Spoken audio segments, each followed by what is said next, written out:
Why, hello. Hi, folks. Welcome. Happy Sunday evening here. I can, oh, yeah. The volume is good. Okay, perfect. Uh, yeah. Okay. So Rod will be joining us before long. He's just making some sandwiches. So good for him. Yeah, you take your time, Rod. You make those correctly. We don't want to rush you here. I can hold the fort down. It's okay. I got these three fine gentlemen with me here. We got the fort, no problem. You go ahead and you make the sandwiches the proper way. So yeah, happy Sunday, everybody. Um, and I just want to say hello, hey to Lemon Pie. Um, yeah, welcome. Thanks for being here.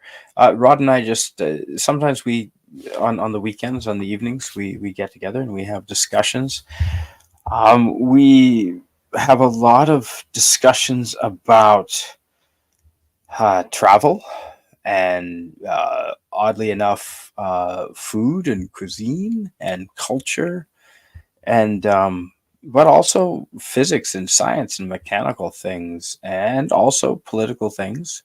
And it's great because we don't have the same perspectives on a lot of the topics I just mentioned. We have a lot of different perspectives on things, so it's great. So, and hello,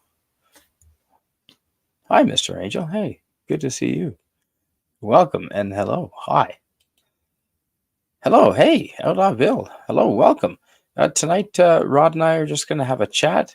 Hopefully, I've also penciled in William Shakespielberg. Hopefully, he can join us a little later. I've scheduled him in later to join us. But yeah, thanks for being here, everybody. Yeah, I don't know. Holy crap. There's a whole lot of stuff going on in the world. I have no aspirations of this channel being monetized, so we can say things that maybe other channels don't have the liberty, I suppose, of saying. So all subjects are on the table as long as they're respectful and not meant in a harmful way. So that's all. Yeah, everything is on the table. So and often we have people of completely different opinions and passionate about their opinions. But the people I have on here, the people in our circle, they have respect for others, so that uh, they don't. They can separate the person and their views and still be friends. And so that's the beautiful thing about this community.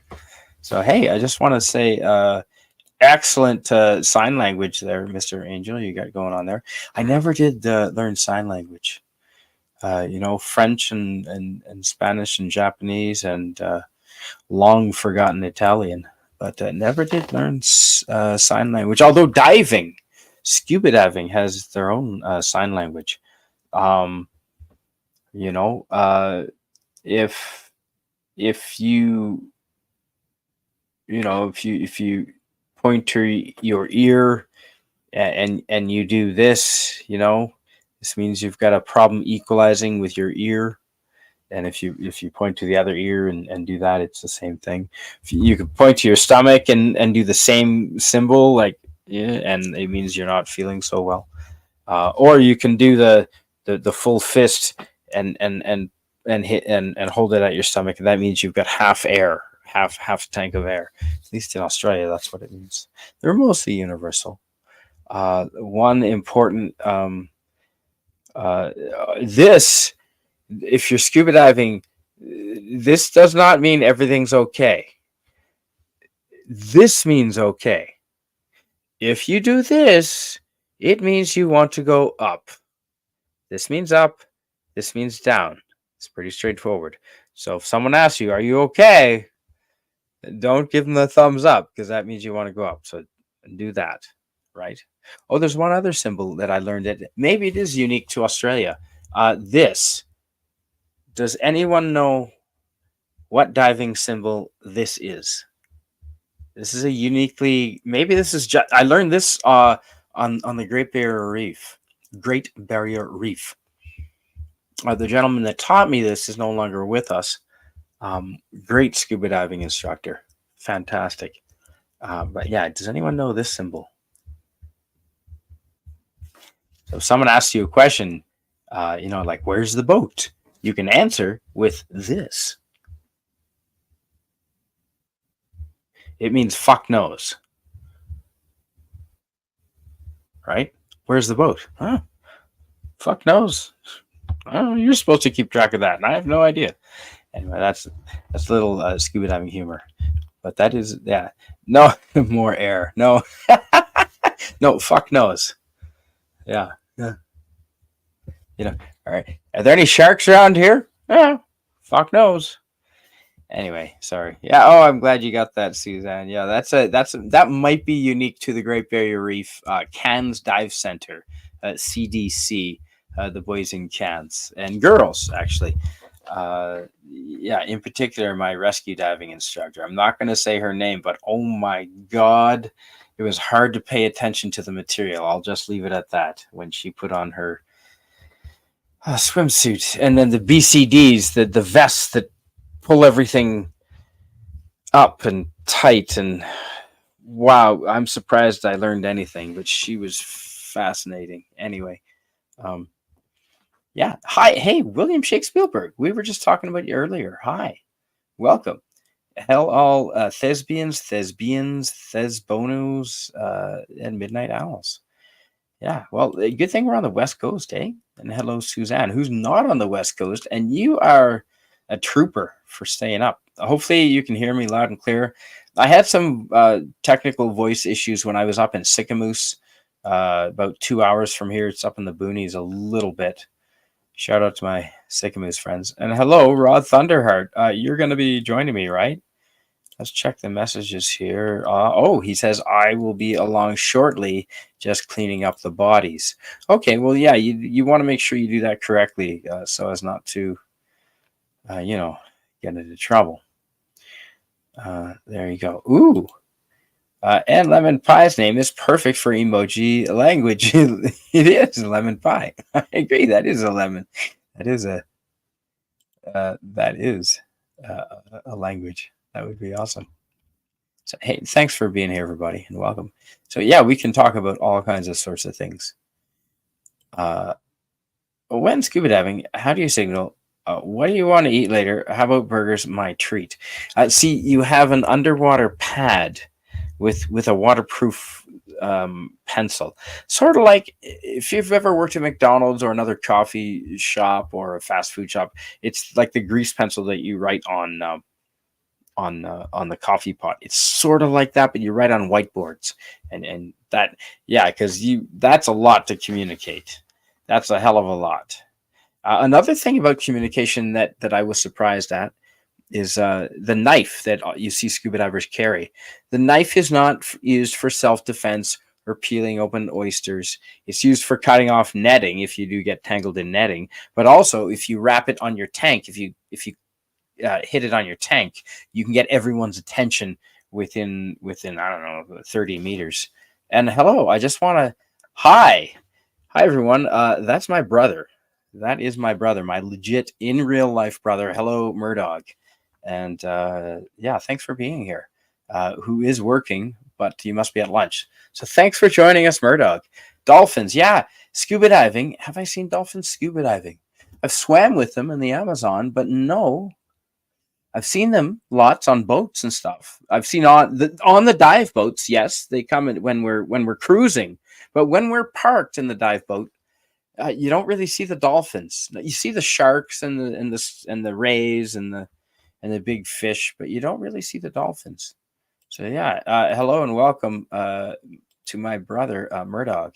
And hey, folks, my brother Murdoch has a channel of his own on YouTube, so please check him out.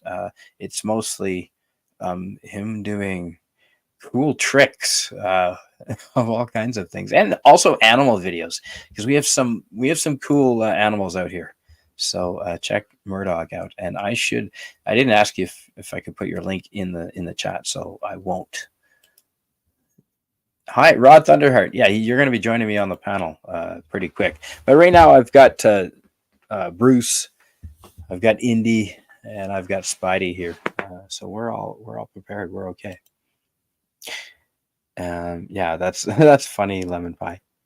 Gotta step out for about 2 minutes. Okay, great. Thanks. Thanks for being here. And Rodd Thunderheart is in the chat. Hopefully you can hear me, Rod. Yeah, I made it. Sorry.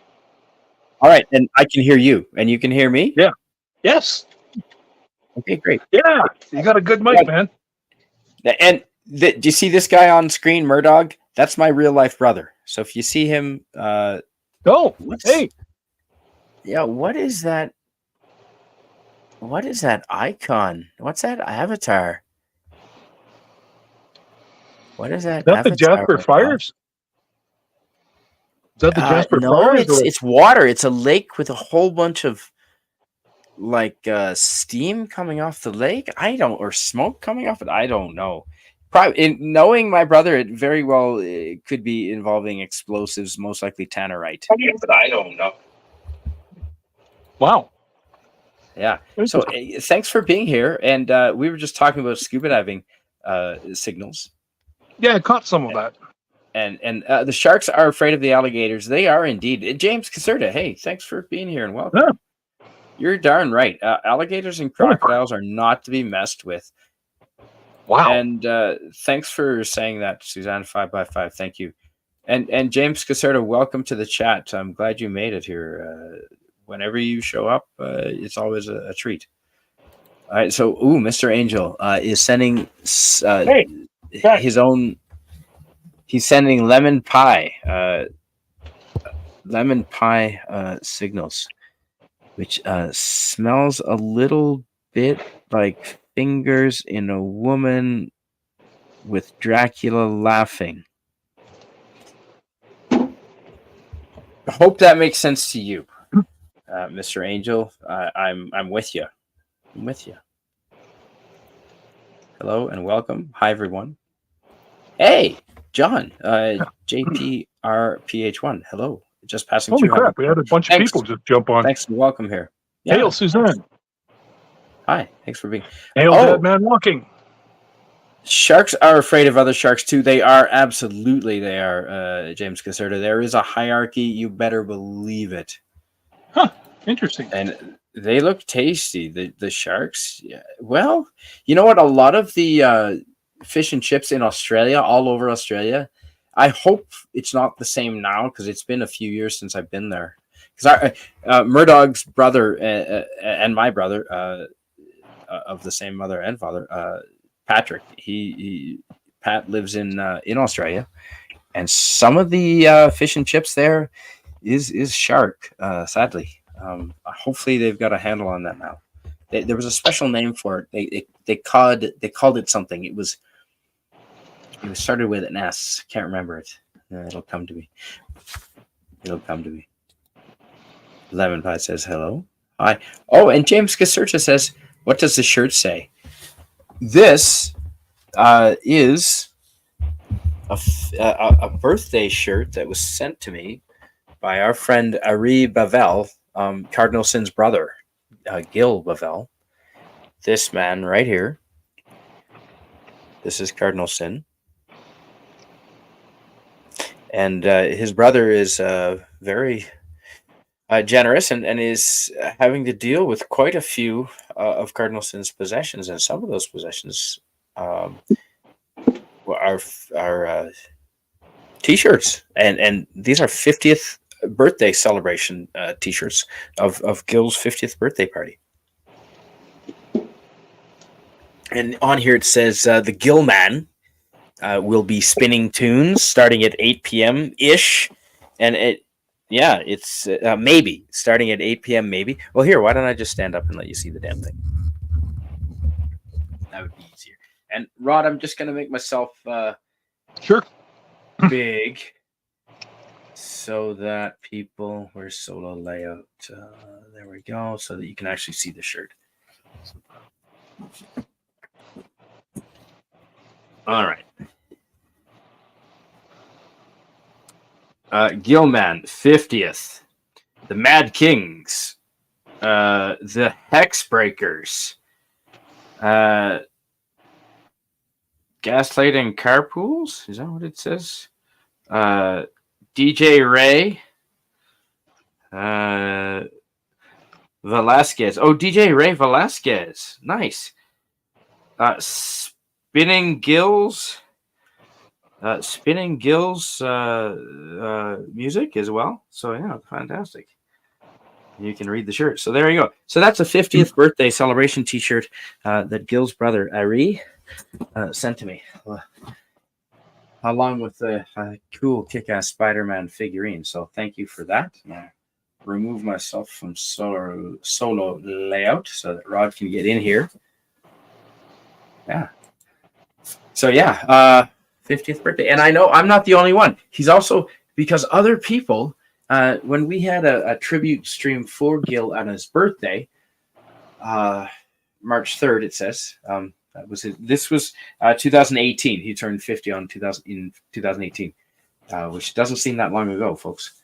Actually, Rod and I, to those who don't know, we kind of met through, well, Doomcock, but we became close through Cardinal Sin, I would say. Yeah. But yeah, he's sending out quite a few keepsakes to quite a few people as a result of that birthday tribute stream, just to give. Like, Gil had a lot of keepsakes, and Ari doesn't want to. He wants to spread the love, basically, and so he's been sending out a whole bunch of keepsakes to people that, and I think he sent them all out by now, and it's to some of them, or a lot of them, many of them, or all of them. He's including 50th birthday teachers for Gil. So yeah, I wish I had been there, man. That is a big regret, Rod. And I don't want to. This is not a. I don't want to get off track here, but I really wish that on this YouTube adventure, and really the pandemic is what started this whole YouTube adventure. Yeah, that's right. Listening to Doomcock and meeting folks like you in the chat, and then listening to Cardinal Sin, because I met him in the chat, and then following him, starting his channel, and then he encouraged me to start my channel, and you with yours, and then it snowballed from there, and that was really as a result of the pandemic. So thank you, China, for that. And that is not to make light of the suffering that caused, but silver lining, I guess. I try to be an optimist. As Murdoch will tell you. Well, let's face it. I mean, like, on the other side of the coin, it got us all off our asses, and then, like, this kind of this is awesome, probably Suzanne. This is probably don't why. Drop his link until I ask my brother, please. Thanks, Suzanne. Yeah. Sorry, Rod. Go ahead. Yeah. Go ahead, my brother. This is probably why YouTube is now leading the streaming wars now, because everybody's looking for their own entertainment. They're like, fuck this. I don't want to sit there and watch, and then like watch woke bullshit, and screw it. I'd rather just, find my own entertainment, and like, you know what? It's a lot more fun even just talking about it, I do know. Dadman has conversation. Hi, Dadman. You have conversations like that, and he's one guy I'd like to see more of on his live streams as well. Yeah. And Lemon Pie's asking, what is 5x5? All the young folks like Suzanne are asking, what's 5x5 mean when you're asking about volume, Rod? What does that mean? If you're talking slang, I have no idea. And to be honest, I actually recently discovered that there's a new slang out there now called like kids. They're like younger than like, they haven't even been like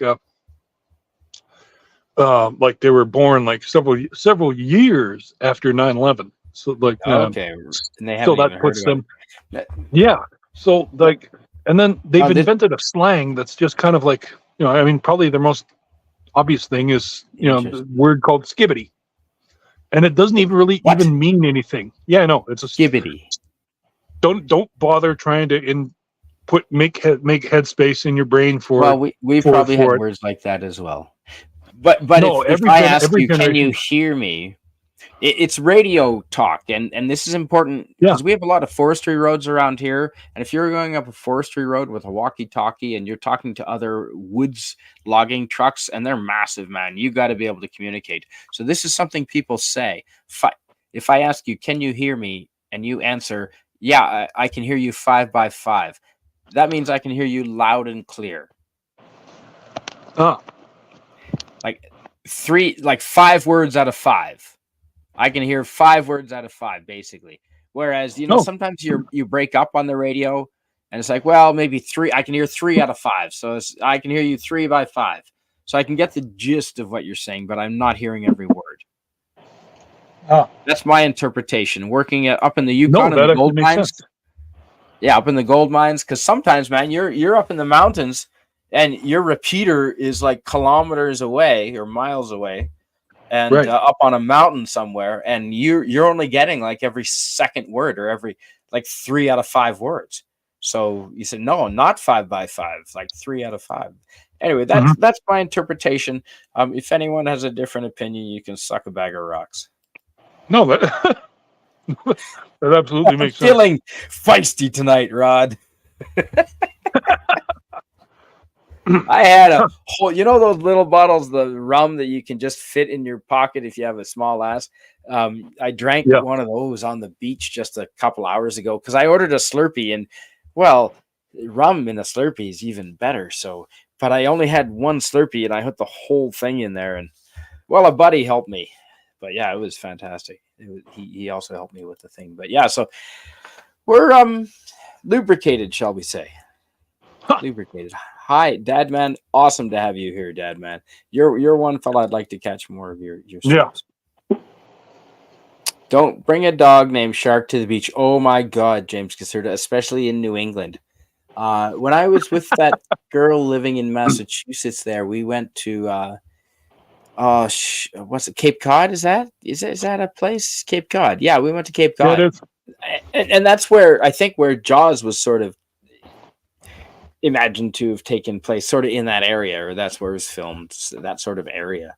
And yeah, if you had a dog, and shark was on my mind. You're goddamn right, it was, because they do have legit big sharks off the coast there.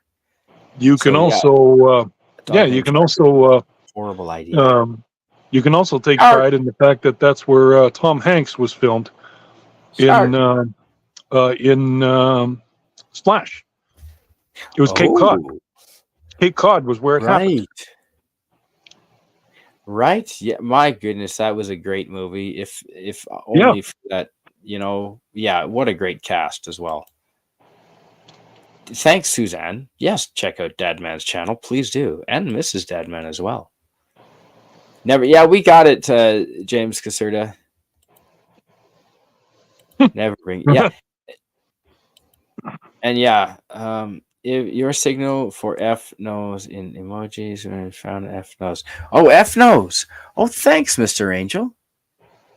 Thanks, Miss. Yeah, you're doing the background work here. Fuck knows, because I was saying this is scuba diving talk off the Great Barrier Reef, off Cairns anyway, for fuck knows. So that makes sense. There. Finish Walk my around and find sandwiches, so out. I'm not, Fuck knows, of course. so I'm not chewing in front of everybody. Nom, nom, nom. I appreciate it. R.I.P. Cardinalson. Yeah, Yeah, you're one rest in person. peace. At least, Rod, I am so glad that we got a chance to meet in person, and to continue Yeah. the thought that I Awesome. was trying to get across earlier was I really wish that, although Gil and I spent a lot of time with you streaming Yeah. together, I Yeah. really would have loved to have gone to And meet him. Kansas and meet him in person. I really would Absolutely. have. And at least we can go and meet Ari. So Yeah. Ari, don't go anywhere anytime soon. Yeah. Let if you've got to escape the government or whatever, or for whatever reason, not that you would have any reason to, but if you have Yeah. to flee the country for whatever reason, at least let Rod and I know where you are. We'll come find you. We'll meet up and have drinks. But yeah, I'd love to go and meet all kinds of people. But at least we got a chance to meet Rod. That was fantastic. I'm glad we did. That was awesome. And like for days, like you were like another day, and you probably would have thrown me out. You got sick of me, man. No, man. Like, are you kidding? Shit, man. Well, our livers might have failed. Yeah, our livers probably couldn't. Probably would have. Sandwiches with Rod working on. Ooh, I didn't tell them because it wasn't any of their business. Yeah. Yeah, lemon pie. Yeah, you're absolutely right. I probably would go to Cuba. By the way, This is They one were thing. grilled I'm cheese. glad you brought up Cuba. It's funny because, and by the way, I'm wearing my Cuba shirt. Ooh, thanks, Isla, Suzanne. Isla de Cuba. You got thanks, Murdog. Yeah, you're right, Gil. R.I.P. Yeah, Gil. You know what? We often do this, Rod and I, because he and I became really good friends with Gil. And how many? I've spent more time streaming with you and Gil than I think anyone else. yeah. Um, so Me R.I.P. too. Me too. R.I.P. Shit. Yeah. R.I.P. Gil. And let's not hold this over the keyboard. I'd hold it closer, folks, but I don't want to spill it on my keyboard. There's no need to get it any closer. Gil.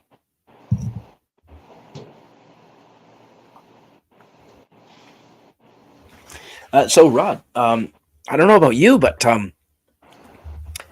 where Murdog and I live, the fires have, through a lot of effort, through local and provincial efforts and excellent water bombing and helicopters and planes and ground crews, the fires are not a danger anymore anywhere near us at all. And not to mention, a day ago, we had pretty much 24 hours of solid, steady rain, at times heavy. Nice. It was Nice. fantastic. Now, it certainly doesn't mean I can go start a bonfire. Certainly not. It's still very dry around here. It is dry. That didn't really wet deeply of any significance. But the bright side is the fires are a lot better than they could be otherwise. So hopefully it's all right in your area.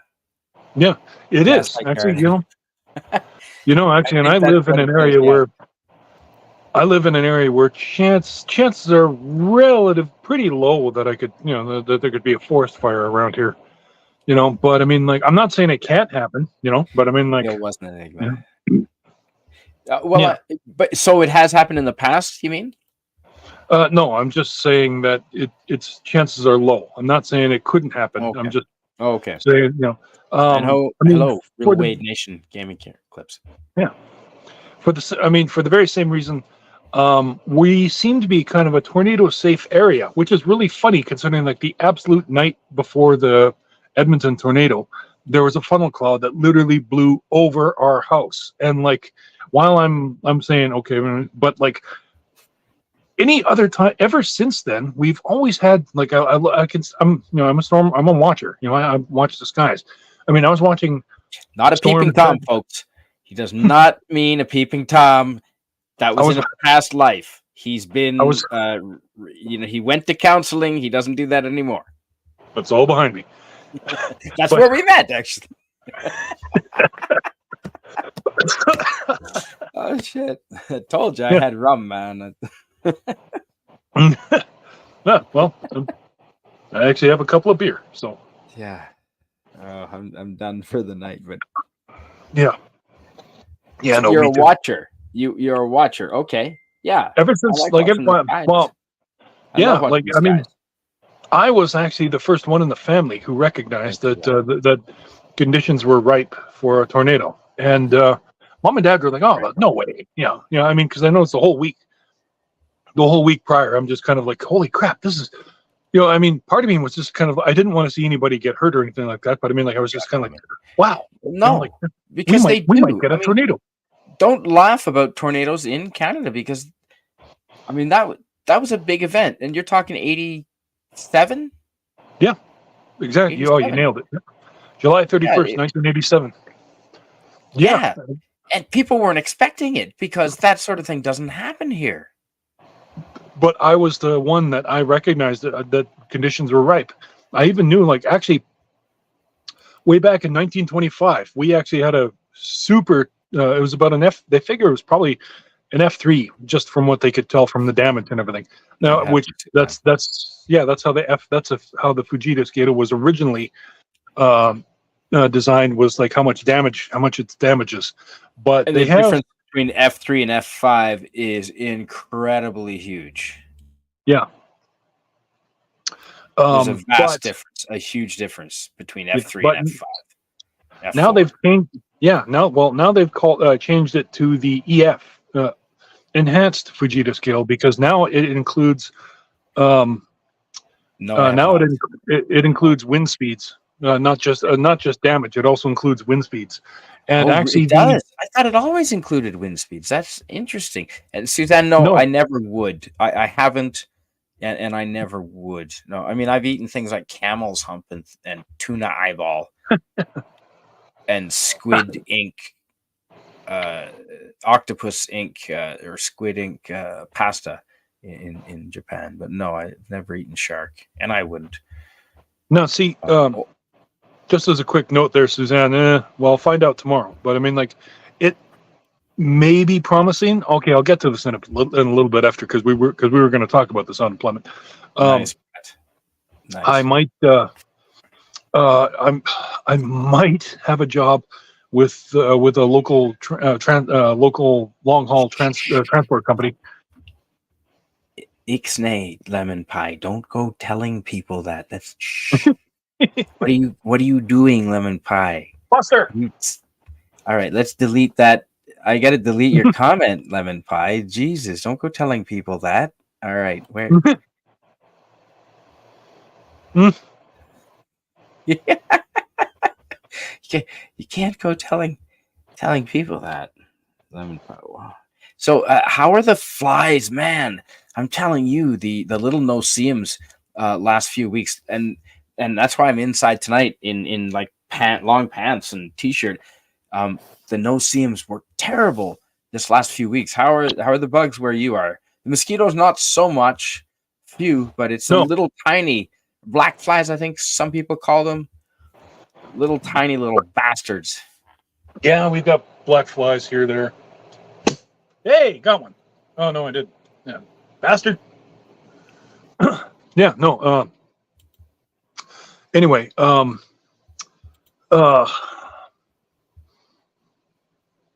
okay, I might blank for a second there because I was talking because I know I was talking about the tornadoes. Yeah, the Yours EF, are exceptional. the EF scale is now includes wind speeds, and interestingly enough, the Edmonton What does tornado EF stand for? What does EF enhanced, scale stand?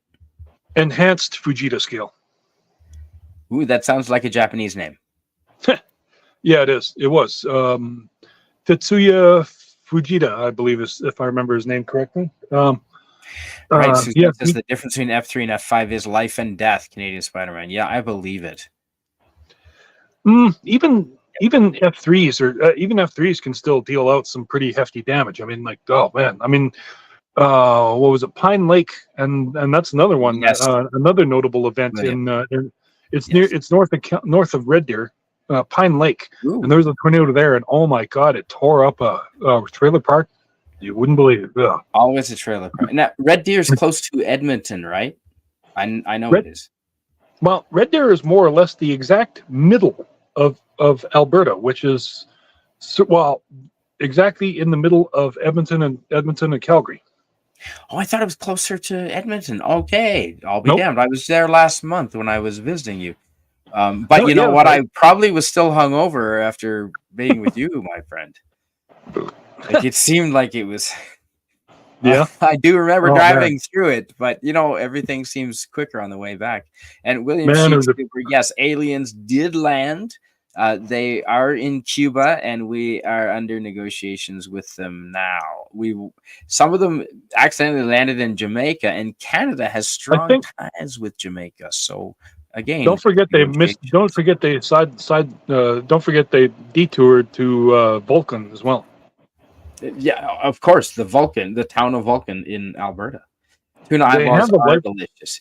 There was only two, of course, and there was a group of like 6 or 7 Japanese people, and I was the honored guest, and I got one of them, and I was absolutely not going to say no to it.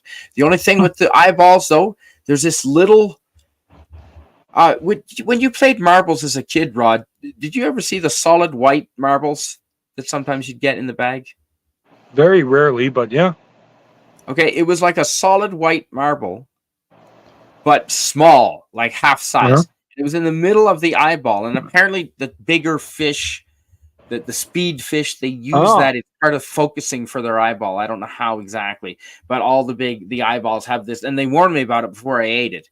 It's a little white all I can describe it is a little tiny solid white marble, half size or smaller. Yeah, maybe so. I'm Hey, sure our chat is very smart. I guarantee they know what I'm talking about. Guaranteed hey, it. If Mike, comic relief crusaders here. How's he doing, man? Oh, hey, Mike. Mike, you have an open invitation. We were talking about it earlier. Yeah. I know you've got a busy schedule, but we were discussing it earlier. I know. So if you want, if you want to take me up on that invitation, just let me know. Yeah. But do you mind reading what Suzanne said, please, Rod? I'm talking too much. Damn it. Yeah. Suzanne said, "Oh, I've had shark fin zebra, and I draw the line at monkey brain. I've had shark fin soup, and I draw the line at monkey brains." That reminds me of that. Zebra. Wow. I've never had zebra or zebra, as Americans say. Horse. I've had horse sashimi in Japan. Monkey brains? No. Can't say. Deep fried Zebra. grasshoppers. Deep fried grasshoppers, yes. Zebra sounds like guinea pig. I'm kind okay. I was just going to say, I'm reminded of that line from "Oh Brother, Where Art Thou," where I love that movie and that soundtrack. Where all three of them they were helped out by Hogwallop's really, his brother. Shark is. I hope you ate the whole damn thing and not just the fin, James. Then he said, there are sharks that are you're able to eat, and I have no problem with that. I like eating all of God's creatures, particularly because I don't believe in God. But yes, yeah. I remember. Hey, if you do or anyone does, that's not a slight on you. Don't get your panties in a knot. Come on, we're all friends here. Yeah. When George Clooney was eating, he was just like, "This stew's pretty good. You think?" Yeah, and then the guy says, "You think? I slaughtered this horse last Thursday. I'm afraid she's starting to turn." It's hilarious because you watch George Clooney kind of like he's like trying to awesome. Yeah. I like I would watch George Clooney honestly do just about anything except even some lame ass stuff. Comedy. Yeah. Even because he's been in some movies that weren't great. But I really that's right. Fell in love with him and Anthony Edwards, and the dynamic they had in ER, believe it or not, on television. Yeah. Like, did you grow up watching ER at all? And of course. And did you also see them? They because everyone did. He says, of course, because folks that are young, everyone back then did. We only had like 5 channels. We didn't have the internet so much, so everyone was watching ER because it was on late at night. So you weren't out. You came inside already. It was dark. Did you also catch them? Did you also catch them? They guest starred on Friends. Did they together in character or out of character? In character as surgeon. Yeah, they were dating dating Monica and Rachel. How did I miss that? Oh man, that's like that's a classic. Like look it up. Actually, they were they were on for like a couple of episodes. That's on the same scale as when Don Johnson started dating Sheena Easton, if you remember that in Miami Vice. What was his name? What was the character's name? Don Johnson's character in Miami Vice. Tubbs and Crockett. Davy Crockett? No, that's Crockett. Not right. No. It's not Davy Crockett. It's Crockett and Tubbs. Yes. But what Crockett? Sam Crockett? No. Edward Crockett? No. I don't think they ever. I don't know if they ever mentioned his name. Yeah, of course they would have. Surely they must have. It would have been on his badge or something. But yeah, he was. Do you remember the time he was dating Sheena Easton? And she was like in character as herself, the pop star. Yeah, that was awesome. But I didn't know that they had come on Friends, the huge heartthrobs, Anthony Edwards, and this was before Tom Cruise and he did Top Gun, just before I think. Yeah. So man, that was actually that was right after. That was right after. Was it right after? Yeah, Miami Vice. Miami Vice was late 80s. No, I was talking about ER, where ER went on Friends. Was Anthony Oh, Edwards in Top Gun? Because I thought he had finished ER before he went on Top Gun. Because they couldn't afford him. They wouldn't have Anthony been able to Edwards. afford him. Dude, Anthony Edwards was Goose. That's my point. That's what I'm asking. Oh, That was okay. after ER. Yeah, that's right. But he had Okay. trouble finding work. Because he was He had trouble. typecast as a No, doctor because and or an ace fighter pilot? no, because he was losing hair. So Hollywood kind of sort of. Wow. But we liked Well, him that's Hollywood. anyway. We didn't It's care. We Hollywood, didn't like baby. him for his hair. He didn't do hair product placement commercials after that. We didn't care about his hair. No, look, I'm with you, but like, wasn't there bald guys in Top Gun anyway? Like the flight commander that lost his shit on them, the guy with the hawk-billed nose, the like chrome dome. Oh, he's always in the military. He's really angry all the time. Oh, that was Principal Strickland. That's the one. Yes, from Back to the Future. Same guy. Yep. Man, that was good entertainment back then. Oh, we're totally ignoring the chat. Good Lord. I just get excited about the 80s television, Rod, and talking to someone who was there. And it's not like we were inside watching TV all the time. We were not. This was like 2 hours a day, max, at most. But you made sure to be home for those because you didn't have, maybe you had a VCR, maybe you didn't. Maybe your sister would tape over it with some sort of, who knows, some sort of. My sisters always left the recordings up to us. They didn't bother with VCR, but which is good because also because I got very, very good at double recording. So like I'm glad they're not bad, Suzanne. The no seams. Suzanne says the no seams are horrible. No seams are horrendous. Oh, are horrendous. Oh, and driving you nuts. I'm sorry to hear that, Suzanne. That is unfortunate. And hello, great to see you. Oops. Crusader. Snake surprise. Snake surprise.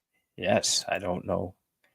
Oh, yeah. I hope there's no snake surprise tonight. It is possible. I tell you what, I was just outside this window. There's a large tree, and I went to water it with the hose, and this black rat, and I haven't seen one since last winter, about 7 or 8 inches long, came running out towards from the garden into the tree and out onto the house.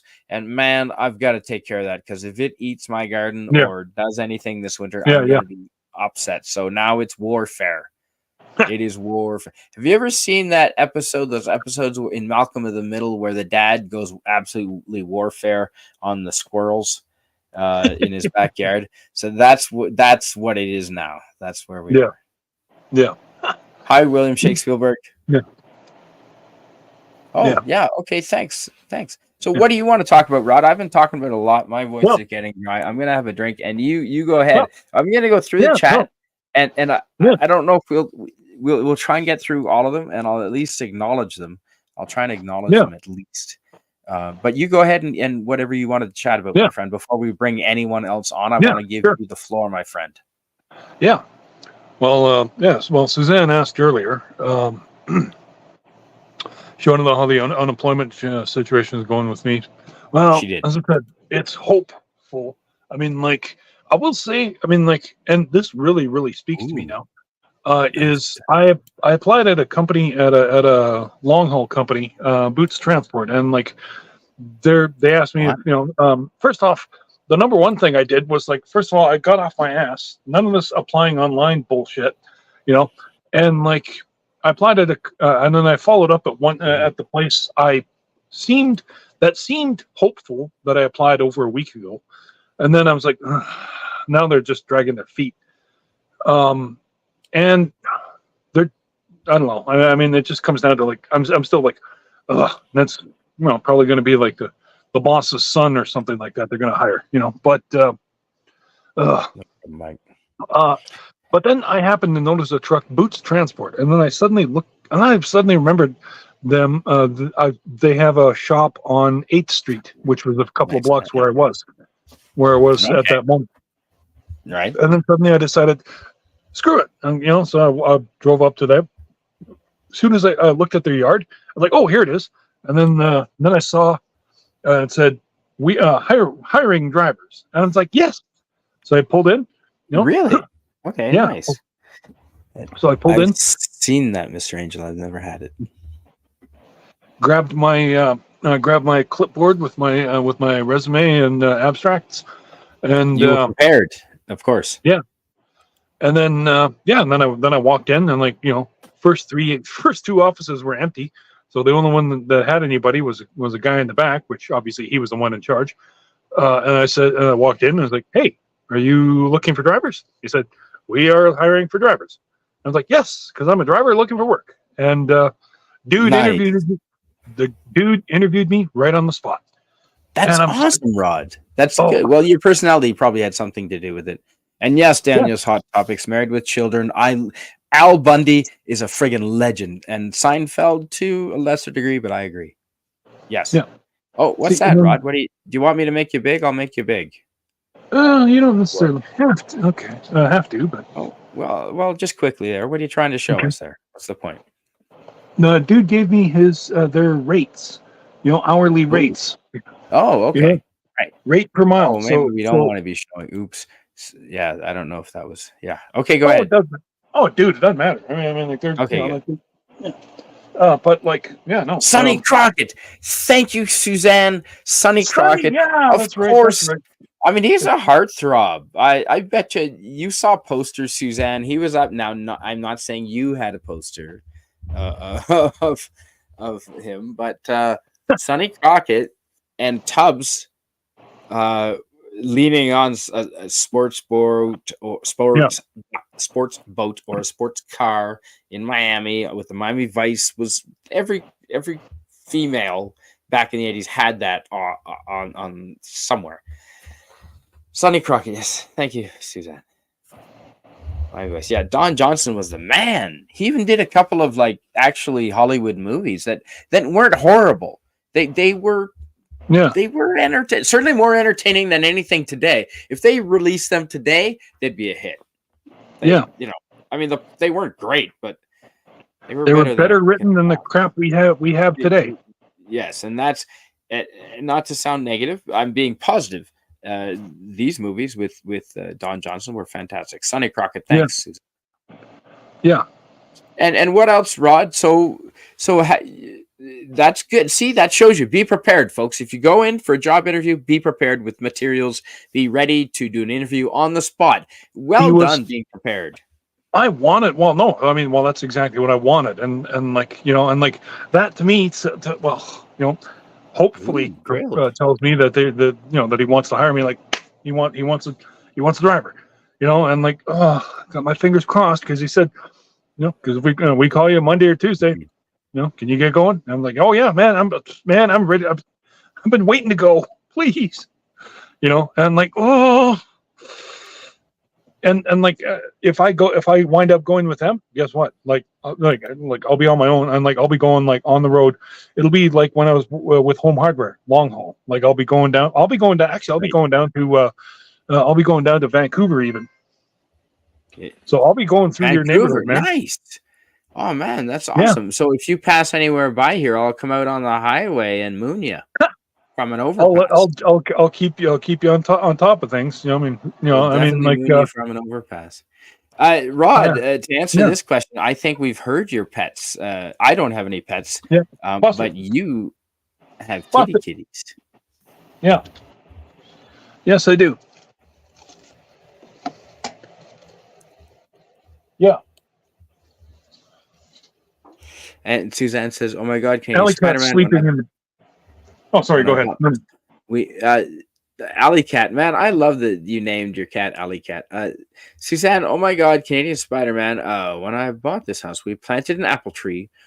Well, year 3 now, and we have our first apples today. Nice to see. Okay, fantastic. Yes, Suzanne. Around here, apples are pretty common as well. My brother has the trees on his property. I have them nearby, like within sight, but not on my property. But yeah, they take a couple of years, but surprisingly only 3, and then they produce. They have every few years they have an off year, but for the most part, apple trees produce for for a couple of decades, which is fantastic. So good for you, Suzanne. I heard 12 years or so or more. It depends on the variety, of course. But it, I know that some have produced for decades. So that's awesome. Good for you. And Rod, do you mind reading this? Because Suzanne is addressing you. Yeah. No, thanks. Oh, Rodd Thunderheart, my fingers are crossed for you, buddy. I have faith the right job is out there waiting for you, dear. Stay positive. Thank you. Thank you. That's awesome. Yeah. Good. Nice. Yeah. Believe me. I mean, like, and I'll tell you one thing, too. This really spoke to me. You, I mean, Suzanne. like, I don't like the fact that I'm probably going to wind up tarping on certain loads. But you know what? Tarping, in the they pay you as well. Yeah, they in the pay winter you extra. that'd be rough. Yeah, but I'm good with it, and like, a lot of this is going to be on the road anyway. I'm not sure how far east I'm going to go, but I'm pretty sure I'm going to be going in your neighborhood there, Suzanne. At least Saskatchewan. Right. And if you go to New Brunswick, can I hop in the back and I'll just do like I'll ride like a bum on a train. Okay, I could pretend not to see you. Sure, I could pretend not to see you. That's right. Yeah, Mom and Dad. We just have to go to Fredericton or Montreal even. I've never been there, and like, I mean, I'll say this: I might be a little bit daunted going to Toronto, but we'll see. No, Montreal. Oh, actually, Montreal's more crazy. Can you read French at 120 kilometers an hour on a 4-lane freeway going each way? No shit, eh? Wow. Yeah, no, I'm not kidding. You got to learn. If I read French, like okay, but not at 120 kilometers an hour. And the Quebec drivers, man, they drive because they can drive. I got to say, Quebec drivers in general, they can drive better than most Canadians. Their skill level is high, especially in Montreal. They can drive. They've got the skills. And they zoom, man. They zoom like Americans in New York. If you've ever been on the New York Turnpike or New Jersey Turnpike, they do the same thing at high speed. But they don't leave enough space between each other. They drive on faith that no accident's going to happen. And you got to keep up with them. You don't have a choice to leave space because as soon as you do, someone's in there. And they can get away with driving like they do. I'd still be doing that just because that's what I do as a trucker. I don't, and I'm like, and I do. I'm like, and I'll swear out loud, you motherfucker. Okay, fine. I'll fucking leave more space, you fuckers. Because you bastards aren't thinking of me. I knew it. Bastards aren't thinking of the other vehicles. No, they don't. Yeah. Oh, convoy. Hell yeah, lemon pie. Yeah. Ooh, William Shakespielberg. Do you mind reading this? Yeah. Wide brand broadcast. Hail to everyone in the chat. Drinks. Oops. Sorry, I'm a bit distracted tonight. I'm good. Bit distracted tonight. Well, hopefully things are. They're counting up those drinks, and if they're doubles, they probably would be a bit distracted. Well, yeah. Hopefully, your everything is all right where you are, William Shakespielberg. And if they're not all right at the moment, try and take the 10,000. I gave this advice earlier, in response to one of Rancor Steve's posts. He did a short video where he said, "Don't panic, young men and men in general." And I agreed, and I said, try and take the 10,000 foot approach if you can. Try and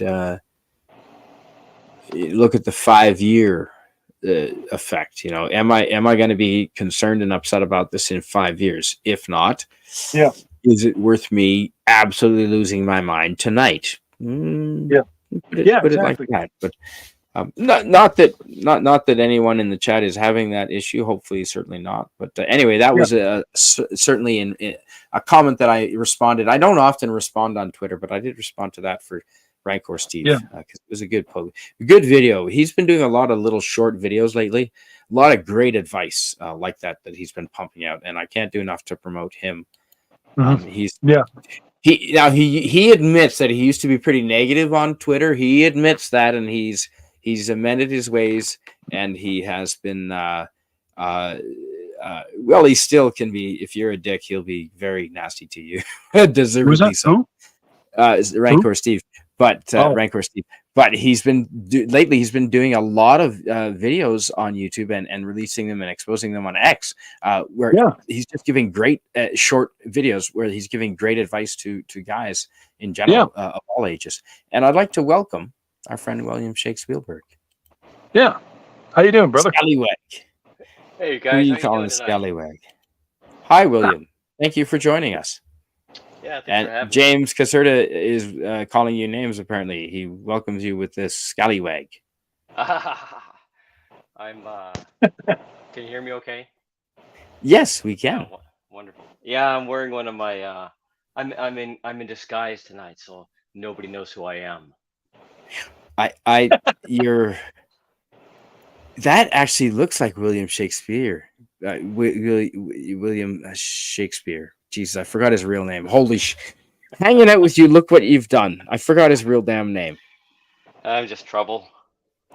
Well, So the thing I wanted to talk to you guys about tonight, I don't want to disrupt the flow of what your topic is right now, but there is a I know. specific thing I came on, and I won't be on too long tonight.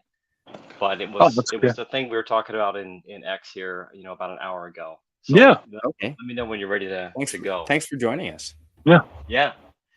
Uh, First of all, Spidey, can you play are you Thank you, able to Suzanne. play a video, another YouTube video, like a clip of another video if I give you a link?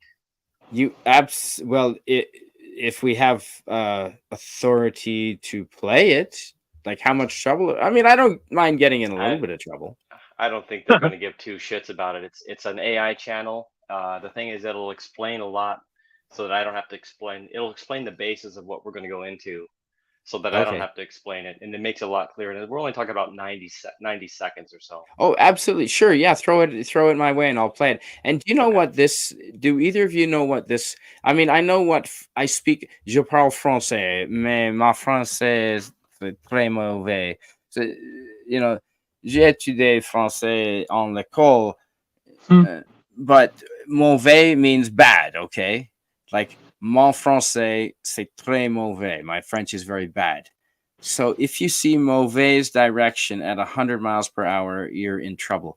What is Mauvaise direction? Bad direction? What does that mean? Mauvais. Move. Is that like a punk band? Hmm. No, we were talking about hurricanes and tornadoes. So I'm thinking that's a tornado terminology. See, Lemon Pie, we're not as smart as you think we are. That's the problem. I mean, like I said, je parle français, mais actually, Murdoch speaks much better. He actually lived in Montreal. I don't want to give away too many details, but he did spend some time there. So he speaks French a lot better than I do. It's Canadian French, so it's bastardized French. And before I throw that up here, William Shakespielberg, I just want to You're say absolutely right. hello to our friend Stark of Iron. Hello, Stark of Iron. Hey, Tony. Oh, hey, thanks, Lemon Pie. It means wrong way on a highway. Oh, mauvais direction. Oh, right. We weren't That talking makes about sense. turning. We were talking about driving in Montreal at 120 kilometers an hour. You got to be able to read French, right? Mauvais direction. Hail, Miskatonic Madman. Bad direction. Wrong direction. Yeah. Yeah, it's a punk rock band, Steve. Holy Yeah. shit. I'm pretty. The rum is kicking in. As long Pretty as it's not dense here. new direction, that's one of the stupid boy bands. Oh my God, weren't they horrible? Those guys are High Stark of gay. Iron. They're super gay. They were like gay and not in a good way, No, in like the a worst bad way. Yeah. Yeah. Wrong way on a highway. Thank you, Lemon Pie. Miskatonic Alright. Madman, if you're still here, please stick around for this next topic. Okay, let's. Yeah. Well, you were talking about how you can't read signs in French. Thank you, Lemon Pie. Yeah. See. Yeah. I sent you that. The link, memory's going to Spidey. be a problem tonight for reasons I don't want to get into. Okay, Mhm. I've got about a 3-minute memory here at the moment. I can tell you what happened 20 years ago, but don't ask me what we were talking about 10 minutes ago.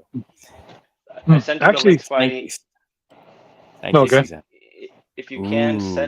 if you can set up the link just to show it, but then I'm gonna discuss it briefly about what we're about to hear You And got it. then after the link is done, we'll listen to about 90 seconds. And that when I think it's done, I know about where I think we're done with this topic.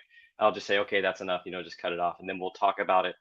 And then we'll talk about our post discussion, which I think is going to be, first of all, most valuable for both you and Rod, because you are in Canada, and anybody else who lives in Canada is going to be interested in this possibly. And then anybody else listening at all tonight or after the fact is this is something I think everyone needs to be paying attention to. Yeah. Okay. Well, now So go this ahead. is a 45-minute video almost. Where Yeah, should I we're play it from? the link that I've given you is going to start right where I want the topic, where I want it's a midpoint starting point. It's starting at like 10 minutes and 16 seconds into the video, and that's where I want to we're going to be And listening where are the about. boobs at? What's that? Right Where are the boobs at? No, yeah, right where the boobies are. It's we're going to start right where the crux of the point in this is discussed, and that's the point that I want to talk about. Okay, sure, absolutely. So let's share. So just bring it up, and then you can pause it if it starts to That play. with Just pause it, and then audio, so I can see it. There 10 we go. minutes and Okay. 15 seconds. Okay. Perfect. I see that. Okay. So here's the deal. This is the ex-CEO of Google, the guy that brought the company from nothing to everything. This is the man right here, and he recently left, and now he's got his own ventures that are going on, and he's kind of in the the latter half of his career doing what he wants to do with AI. But he also is quite a visionary, and one of the people that we need to be listening to as far as where is AI going really on the big picture that affects everybody worldwide, whether you are It in technology or Yes, not. All right. it And does. yeah, and this whole 45-minute this just came out. Well, I think it's less than a day old. This video, and I think the whole thing is important, but a lot of it does get pretty technical and pretty into the weeds. For anybody in IT, you will want to watch this whole thing, and it is a little bit like dystopia unraveling slowly in slow motion in front of us. But the best thing that we can do here is be informed and be aware, and then That's a try to happy plan. topic, William. Sorry That's to be the bearer of bad news, but this is awesome. That's fun. This is better to be aware and informed than to be ignorant and in the dark. All right. You know what? Exactly. Absolutely. I'm a big fan of eating the red pill. And have you seen the meme that's going around where he's looking at Neo, and Neo he says, "Did you just eat both the red and blue pills?" It's like, yeah, No, that's cool. that is good. It's like, did you Because just eat both pills? And like Neo's just looking at him with a shit-eating grin on his face. what did he In split between two Zimbabwe. real? Okay, James Caserta, I do not stop spreading rumors. I did not eat goldfish brains in Zimbabwe. It was tuna eyeball in Tokyo, camel hump in what's the capital of Vietnam? Hanoi. Yeah. Not in Saigon. Zimbabwe. Never been to Zimbabwe, but damn, if I could actually work steady and stop having so much fun, I will actually travel to Africa, absolutely, and learn the ways of the people there, absolutely. Embrace your AI overlords. I hope not, Miskatonic Madman.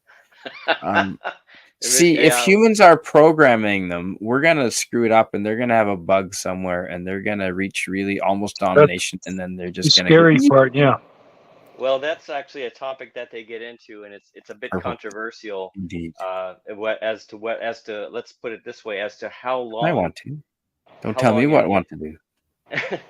As to how long into the future of humanity will humans be programming AIs? Because they already are, by the way, programming themselves. Yeah, and anti-derivative Jill. Hello. Speaking of AI, great. That's good. Hi. She's perfect. Her timing is perfect. Yeah. Nothing about the opposite of artificial is anti-derivative Jill. Hi, welcome. She's the real deal, folks. Please subscribe to her channel.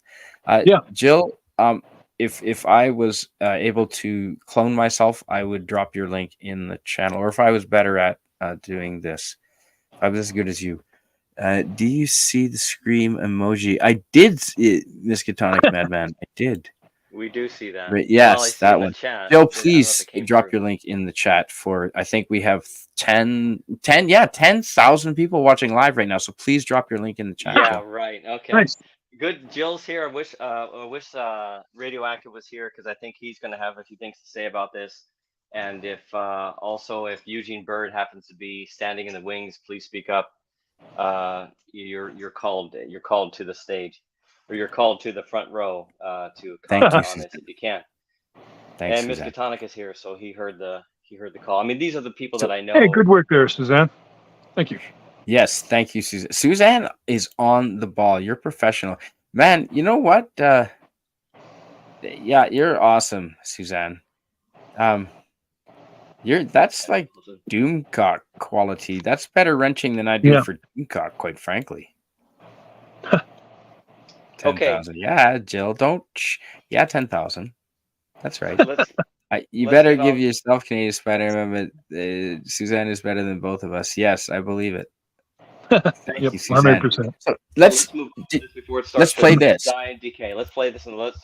So first of all, the first setup. Here's the point that you're going to be listening for. He's going to start talking about the point that we're going to start off is he's talking about the size of the AI models that are out there today and where they're going. Don't play it yet. Don't play it. Hang on. And where they're going in the near future, meaning 1 to 5 years out near term. Beyond that, you don't even pretend to see what's going on to be impossible. But he's going to talk about that and discussions with some of the other AI leaders in the world, such as the owner of OpenAI in particular, and then he's going to get into saying how much power this is going to consume and require to get this done. All right, and that's the thing that really caught my attention here is that, and then he goes to talk about, well, where are we going to get this power from? Because the United States, who is currently the leader in AI technology, And by power, you mean electricity, not political like power. correct, by electricity. Good point. It's about we're talking about how much power is this going to consume with these models, and these models are continually growing. So they're the issue Using is AI. right. So and as they grow, they're gonna get smarter and smarter, and as we get better about how to build these things, the controversy is: do we grow them bigger, or do they get more efficient? I'll just talk about my opinion about that at the end because this clip is going to have a Right. little bit of controversy on that. And I'll give you my Well- opinion. That's where I think guys like Radioactive and Miskatonic and Eugene Bird and Jill would also have potentially commentary. But the bottom line that I wanted everybody to know of is if you, this is what I was talking to you, Spidey and Rod about, is that if you guys have experience in electrical matters, and if you could go get a job at a power company in Canada, they're going to need you. So that's Oh, yeah. the main thing. Because we all that have I to want- use electric cars by 2035 by law. Well, it's No. They're only this is- selling electric cars. Okay, that was false Thi- information. They're selling this is- only electric cars after 2035.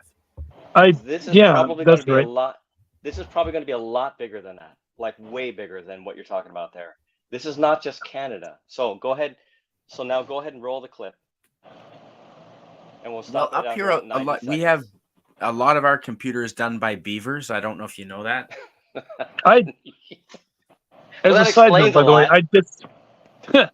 as a side note, I disagree on the electric cars. Computation. I disagree on the electric cars because my feeling is this, and that is, in the end, the money always talks. You know, and like if people don't want electric cars, they're gonna say, "Fuck you," and just keep buying the older ones.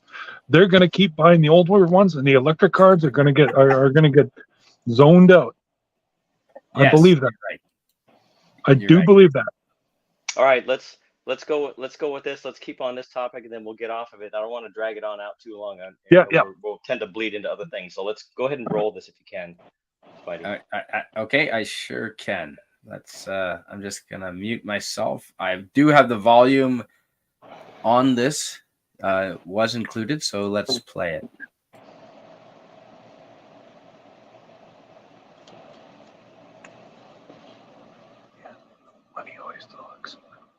And I'm quite convinced it's the union of those three things that will happen in the next wave.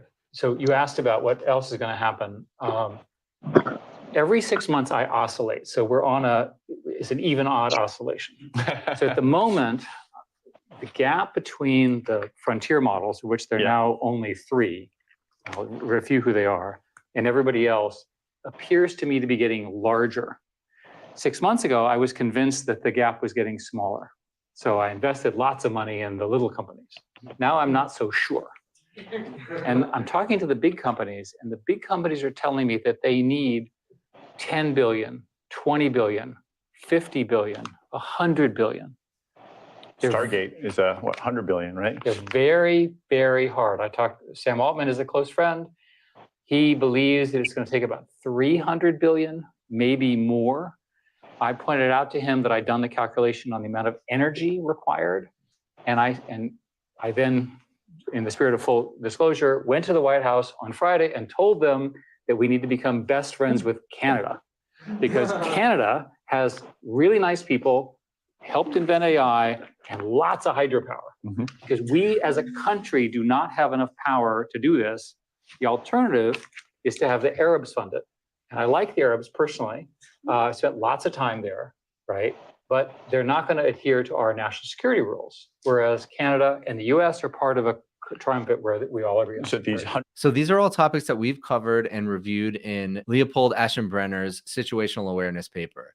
First of all, we definitely don't have enough energy to power reaching AGI. It's just not possible. But he's also assuming that we're going to need more and more data, larger and larger models. But I'm not 100% convinced that that is actually true. And Sam Altman has said similar things. He's saying, well, we need to be able to do more with less or even amount of data, because we've already used all the data that humanity has ever created. There's really no more. There's some obviously proprietary sites like YouTube and Twitter, but beyond that, everything's been done. We've used it to train models. And so we're going to need to either figure out how to create synthetic data that is valuable, not just derivative, and you start to have these reducing rate of returns, but we're also going to have to do more with the data that we do have. Okay, so I'm going to turn up the speed slightly because this is over an hour-long video, and I want to make sure that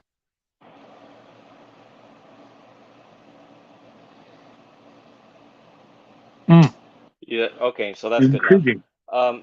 Yeah, that was quite a bit to digest, and if there's more you want to play, we can do it piecemeal. But that was a lot just there to take in. Yeah, that's good enough. I would have stopped you in a few seconds anyway. From now, I think there's maybe one trailing last comment, but you got the gist of it. The point here for everyone listening, and so I'm going to talk about the controversy that they left us at, which is the thing that I would like to hear at some point Radioactive's commentary on Eugene Bird and Miskatonic Madman. I think that the debate between whether or not the models get bigger or more efficient, I think they do both, and in the process of that, they will get bigger. And what I point to is the basic microprocessor. Transistors have gotten smaller and smaller and smaller, so they're now atomic size, and we'll probably see the day when they go subatomic, and yet they're cramming more and more and more and fucking more of them on one die, and now they're slamming multiple dies together. These things are getting more and more efficient, but they're not getting smaller. They're getting bigger, and the bigger coincides with our capability and the things that we learn about. What do we think we can do with this in the future? I don't think that if we ever going to get to some distant road where we've got, or some distant future where we've got prototype proto starships of any kind that could reach the outer limit of our solar system, that they're going to be using AI models of today's size. These models today are going to be tiny compared to what we have 10 or 20 years from now. And that means power. Power is going to be key to making these things run. They can't run without power. And if they can't run, we can't build the new shit. So the bottom line is, for anyone working in Canada, this is my immediate point today. I thought, hey, I got to tell Spidey and Rodd, because if you guys want employment of some very solid kind that will probably last for the rest of your known life, go get a job at a power company. Number two, yes, for anybody else who might be interested in the same idea, whether that's in the United States or any other first world country or Canada, still a good idea. But even if you're not interested in doing that, it's an investment idea for sure, and that idea is all I over was the going to game. say, yeah, invest in Canadian utilities, the power companies, Any, especially when he said hydro. Not all provinces are created equal in Canada with hydro. Not all provinces rely on hydro. In fact, the hydro that he's speaking of, only British Columbia and maybe Quebec, Ontario come to mind, unless I'm mistaken. so the thing about Yeah. hydro, I think the thing about hydro is him just making a point that Canada has got a potentially an excess of power that the United States is going to need.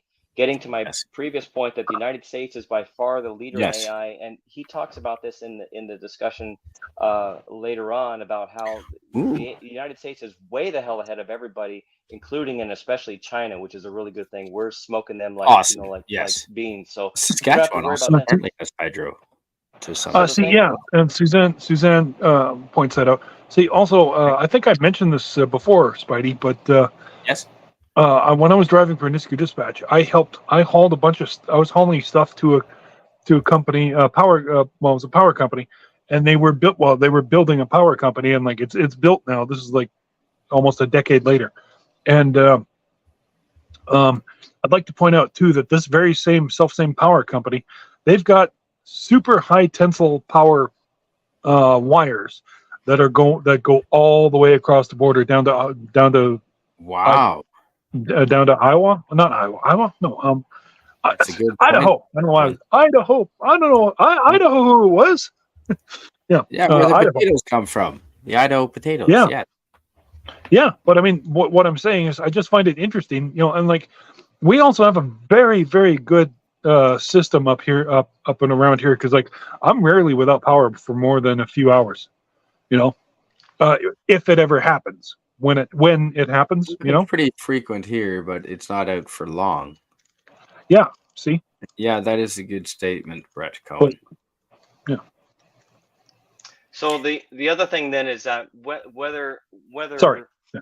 no, it's all right. Whether Yeah, go ahead. hydropower No, or please, go ahead. non-hydropower, as for investments, it's a good idea if you're looking for, what kind of things can you put your money into that may have less volatility over the next 5 to 10 years. Yeah. You want to look for does the world need, and we can see this coming like a tidal wave in slow motion. So if you see this coming, look around, investigate power companies in your country, in wherever you do whoever's listening, wherever you do your That's a investments. very good idea.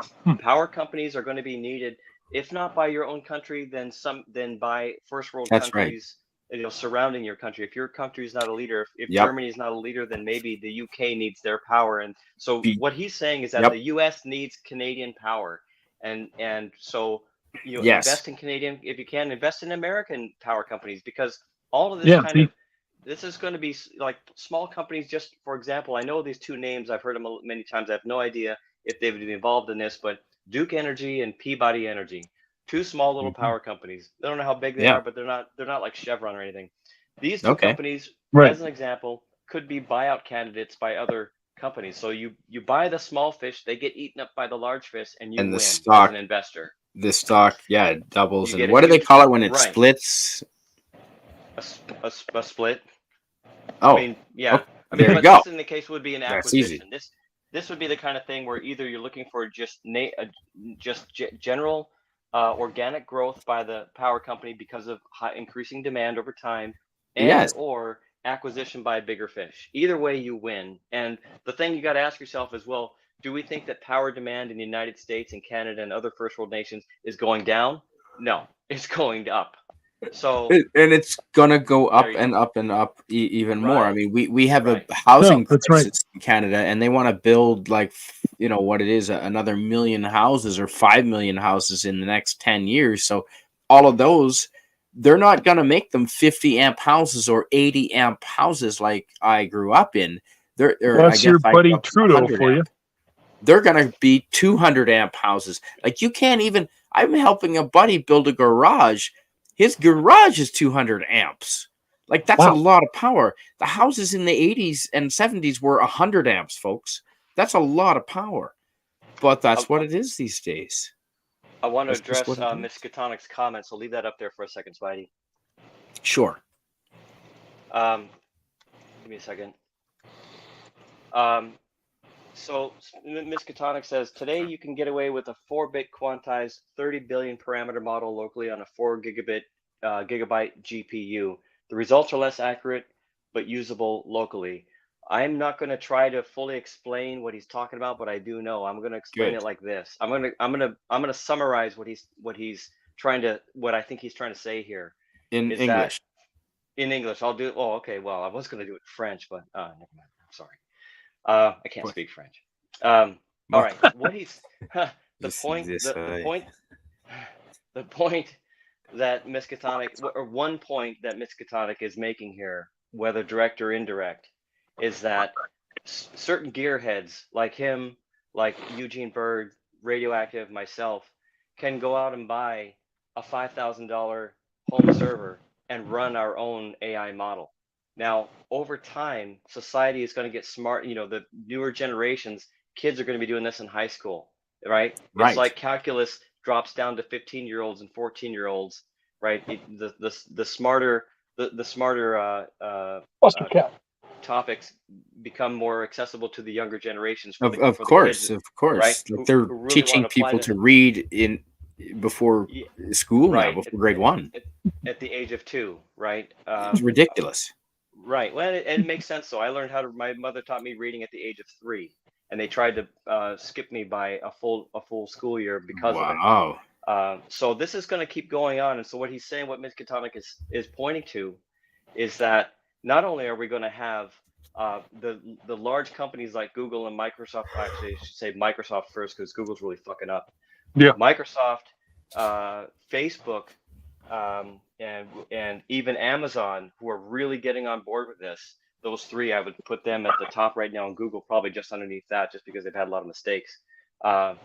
They not only are they going to be sucking the life out of the energy grid in the United States and hoping that everyone else can help contribute to that for a price, but people like Miskatonic and Eugene Bird and Radioactive and myself, we're going to be running our own.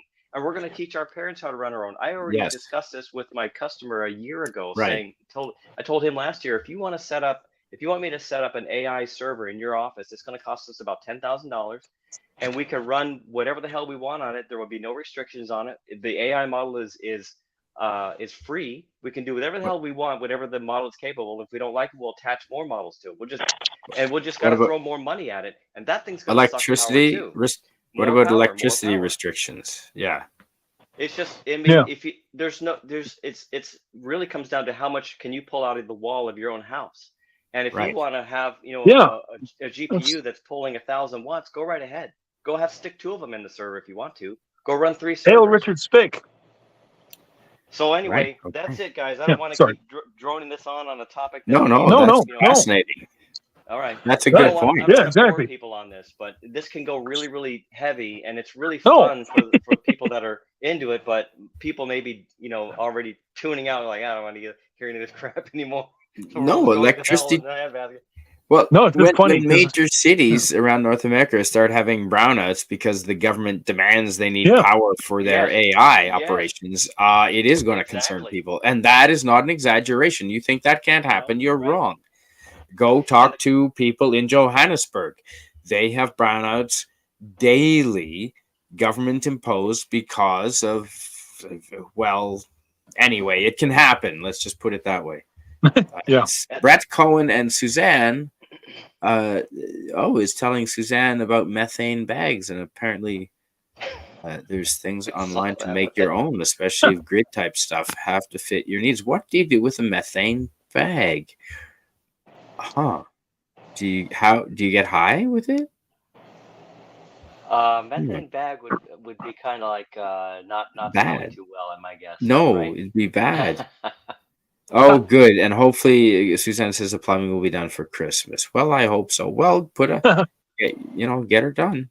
Good luck. Good luck. By the way, I've been wanting to mention this for the last several times. Anytime Cuba has come up briefly, and then I just simply want to say one thing, and that is that there are 3 banks, national banks, that are not controlled by the German banking cartel, and that is North Korea, Cuba, and Iran.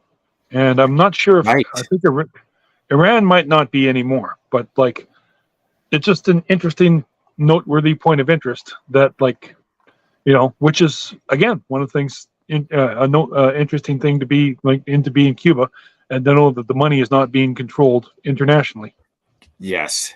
Although it is kind of indirectly controlled from the United States, because they do use the U.S. dollar there, the dollar value, I should say, not They the dollar do. itself. Oh, Yeah. but everything is priced in dollars. Yeah. Yeah. I understand that. Yes.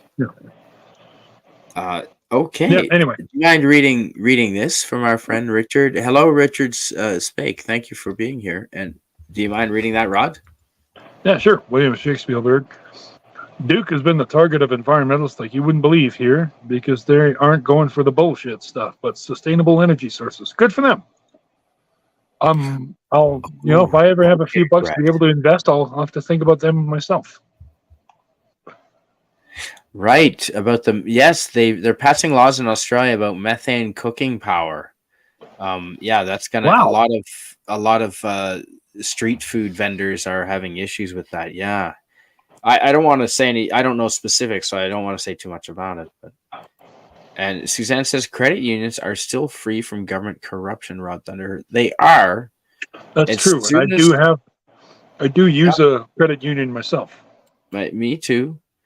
But I did notice ours was provincial, and there was a vote to go national, and I voted against it, but it passed, and we went national. And I told my advisor, I said, I don't want to go national, because as soon as we do, you watch, the fees will go up. And guess what, Rod? Yeah. Yes, the fees went up. Surprise. And they pulled my local branch. He's now in the bigger next town, like 45 minutes away, instead of 20. Yeah, they closed down that branch. So, yeah, I'd vote. What can you do? Bloody hell. Yeah. So, do you mind reading, William? Can you read this from our friend Richard, please? Let's see which one you got up here. Yeah, Richard Spake says the naughty list desk elves have been working on how we can rescue you when they come to arrest you, Canadian Spider-Man. What the hell? What are the naughty list desk elves? Well, I missed that. I don't know, but you wouldn't want the goody two shoes elves coming to rescue you, would you? Like, if you're gonna get broken out of jail. The naughty list desk elves. Yeah, you want the naughty guys, the naughty list guys. List desk elves. Yeah. Thank you, Richard Spake. Hopefully, is it Spoke or Spake? That's an A, right? I think it's an A. I think it's Richard Spake. Yes. Okay. I think so. It is as well. Yes. I think I've got my screen dimmed down quite low, so it doesn't reflect too badly in my glasses. So that's why it's not all that easy to read. So and Suzanne says, yeah, all the windows of pornography open in my computer. Yeah, that's exact. Yeah, you got it. Yeah, I know where you were going with that. Hi, Suzanne says, Richard Spake, I'm feeling quite a bit better today, thanks. Still not 100%, but 60% is pretty good. You know what? 60% of something is better than 100% of nothing. So absolutely, Suzanne. And glad to have you here. I'm glad you are. Ooh, and Rod, what does this mean? Can you read this from our friend Miskatonic Madman? Miskatonic Madman says, if you're interested in investing in energy companies, make sure they're not master LLCs. When you sell it, it's a tax nightmare. Don't ask me how I know. This is not an investment advice. No, absolutely not. Absolutely not. Okay. Yeah, no. Yeah. But no, something to think about. Good to know. Thanks. Richard Spake says, I started drawing at the age of 2. Wow. But could you read is the question. And hello again. Yes. Hi. And hey, look who's here. Yeah. Carla Burton. Hello and welcome. Hey, Carla Burton. That's funny. That's funny because I just talked to my buddy Jason Helton, who lives in New South Wales, Aussie. Huh. Suzanne says, Canadian Spider-Man, what do you call a psychic midget that robbed a store? I don't Short. know. Psychic midget that robbed the store. I'm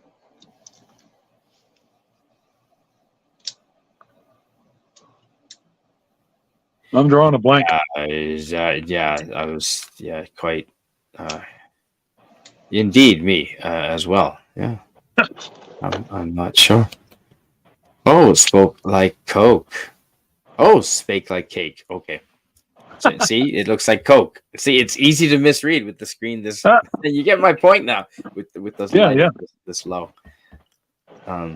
Yes, and Richard Spake is I'm the head of the naughty list desk for my dad's Santa. Ooh, nice. That is a primo job. I like that. The naughty list division seems more interesting than the good division, I would say. Personally, I would think.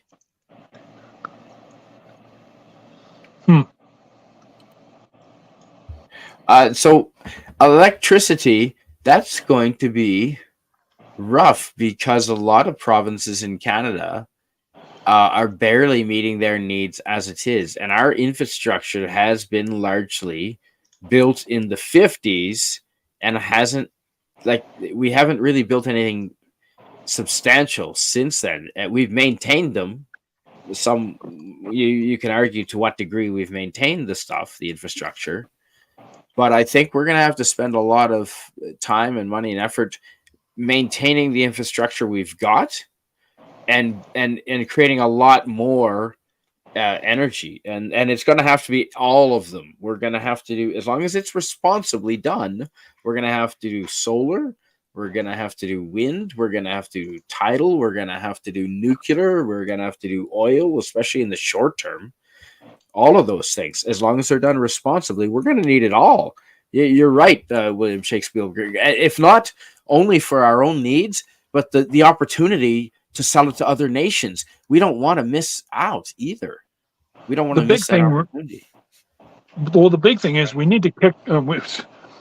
We need to kick you guys off our power, and then stop selling it. You know, I mean, fuck you, Ralph Klein. See, Ralph Klein is laughing in his goddamn grave. He's the fucking bastard who turned around and privatized all the power companies. He's a premier, folks. He was a premier of Alberta at one point. Yeah, that's right. I.e. the governor. And Yes. He privatized fucking everything in Alberta. Alberta used to have privatized, or sorry, not privatized.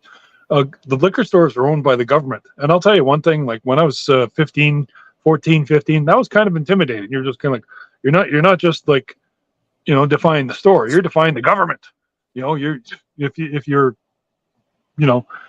you try to buy alcohol, you know, like, oh, you're defying the government, you know, which yes there's a little bit of intimidation factor there, you know, and and the same thing too. The the insurance and the insurance and the power companies were also regulated by the government, you know, which also meant that everybody always had fair, equitable prices.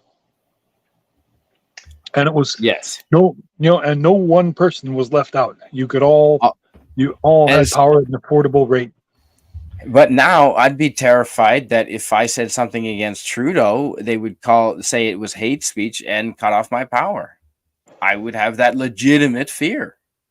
So I don't want the government owning my power. Sorry, no thanks. Nope. They don't own it. They just regulate it to make sure it's sold at a fair and equitable price. They never owned it. Oh, so they can't tell the power company to shut my power off personally?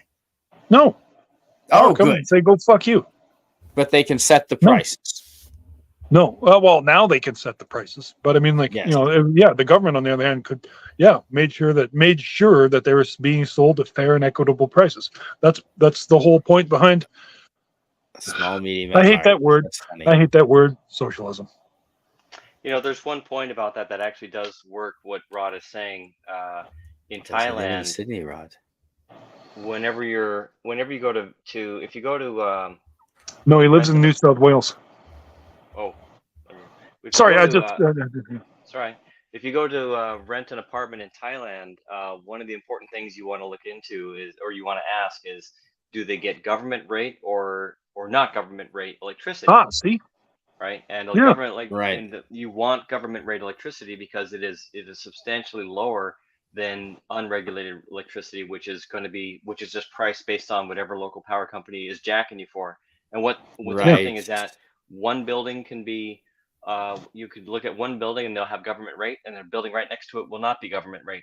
I don't know how the one of them contracted and the other one didn't, but it in watching travel videos for Thailand, it's clear that becomes an issue for any renter because they use enough AC because it's so hot that adds up. Right, of course. It can make a difference every month, 10 to $20 a month or more if you use it a lot, your AC. So yeah, I in the whole argument about, and then I could throw into that the whole issue about what happened to Texas with their power, their out of control power pricing, not just now but also in the past around 20 years ago. I forget the company that was charging. Oh, this was Southern California, in fact. There was almost riots, wasn't there? Yeah, and I knew a friend that had in the Bay Area, California, in around 2000 2001 area, who got who said he was getting his power bill was $500 a month because they were buying power from, oh damn it, what is the name of that company? It starts with an E. Somebody may know it in the chat. Enron. Texas. Enron, that's it. The whole Enron thing was just right, and they were just jacking it as far as they possibly could.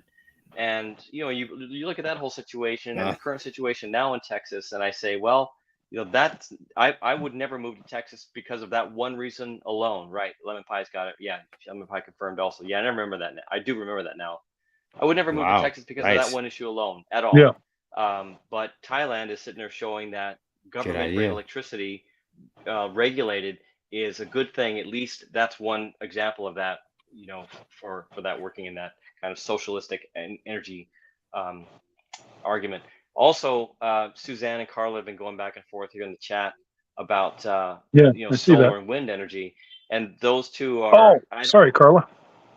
I don't know enough about either one really to say, other than I've heard definitely plenty of arguments against them because of what Carla is saying, that they turn out to be like the wind energy machines tend to break down, and now you've got this giant piece of crap that goes into a landfill. Solar energy, I think, has similar problems, at least what we know of in the past. I just don't know if the latest technologies have improved upon that. And as to whether that would help a person, the other thing that we can think about moving forward in the future is if all these companies are sucking the energy out of the electric grid in the United States and buying from Canada for more and more power, how does that affect us individual consumers with our local power needs, right? Do our power prices go up because Google is willing to pay more for power per kilowatt hour? Does that mean that I don't get a good rate because they're saying, screw it, I'll pay 25% more because we're Google and we're rich? I don't know how that affects us, and does that mean that I got to go and look at buying some solar or wind? I don't know, but the bottom line still remains that power is just, the demand is going higher and higher and higher. So invest in power. I have solar here, and I've used it repeatedly. I've got battery backup for power outages of various storm-related reasons. And Carla Burton, we know Sydney's in New South Wales. We weren't going to tell him.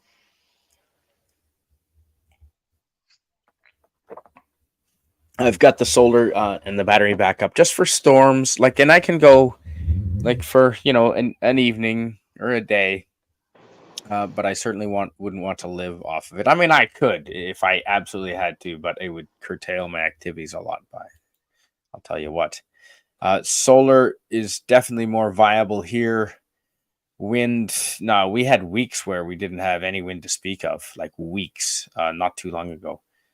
It's windy now, but no, solar would be the way to go here, and solar is viable here. Yeah.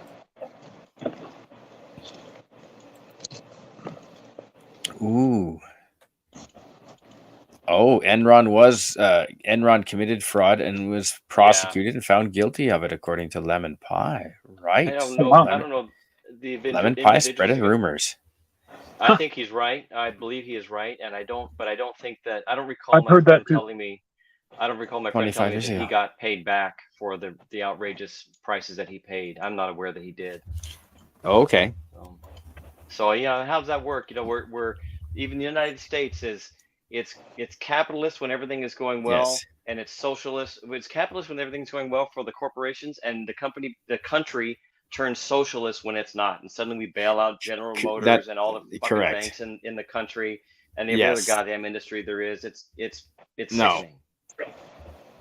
No. So a new, more efficient company will have no chance of coming up through because the old companies keep getting bailed out. Yeah. Oh, that's the worst part. Yeah, exactly. Carla Burton in the chat says, I want a big Hey. home battery I can fill at cheap time and use later on. Yeah, absolutely. Are you? I've got a decent one that'll allow me probably to go 10 hours on this laptop, charge my phone, run a light, that sort of thing. I wouldn't mind going bigger. Mind you, I can always run my camper van, the engine, to generate power too. But yeah, we'll see. I've got a couple of small gasoline-driven generators that a buddy gave me, and I've got to try and repair them. And if I can get them both running, I get to keep one. So I'll try and do that tomorrow and see if I can tinker with them and see what's going on. It's always good. That's cruel as a Northern Beaches kid, said Brett Cohen. Northern Beaches of Tasmania, eh? That's where there's a lot of. I had a buddy from Launceston, and he had a girlfriend also from Tasmania, and she had a cottage up in the Northern Beaches of Tasmania. And I got invited along because I'd worked with them both in Whistler, and we went there, and we pretty much were left to our own devices, and there were Nice. oysters. When the tide went out up on the northern beaches of Tasmania, the tide went out for a long way. I mean, you could walk for, it seemed like forever. And we had plastic shopping bags, and we just loaded oysters. We plucked them with knives right off the rocks and walked back into shore. And we had oysters until we couldn't eat anymore. They were awesome. We made a red wine and Vegemite and barbecue sauce concoction, and he barbecued them on the grill, and we had that sauce, and oh my god, it was so good. Yeah, Northern Beaches, loved them. That's my only memory of the Northern Beaches of Tasmania. Unleaded 91 generator. Is that the year, Carla Burton? The year 1991? Because that's okay too. Or 91. I don't know what that. See, I'm not good with sizes of things. I'm assuming it's a decent one. Is she talking about the type of fuel? A 91. It takes 91 unleaded. What is it? A 91 octane unleaded. Oh, that very well Is that what could she's be. talking about? Yeah, That very well could be. Right. Couldn't you just pour whiskey in it? Go from there. It's worth a try. Waste the whiskey though. But save some to drink though, just in case it doesn't. Yeah. Right. Yeah. So I take that whole thing back. Ignore what I just said. Daniel's hat topic. I use the solar panels, and they're not very big, but I use them to charge a battery bank in about. It takes about 6 hours to charge the battery bank, or my RV battery. Sometimes I'll leave the RV battery on, and it'll be completely dead, and it'll charge the RV in sun in 4 hours, enough to start the RV. So that's what I use the solar for. It's good for minor things. I wouldn't try and run a refrigerator off it. Not without a big investment. By the way, just a shout out to my buddy Creative Kitsu who popped in earlier.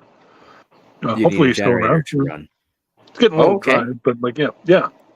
Right. Anyway, just wanted to shout out to my buddy. Yeah. Okay.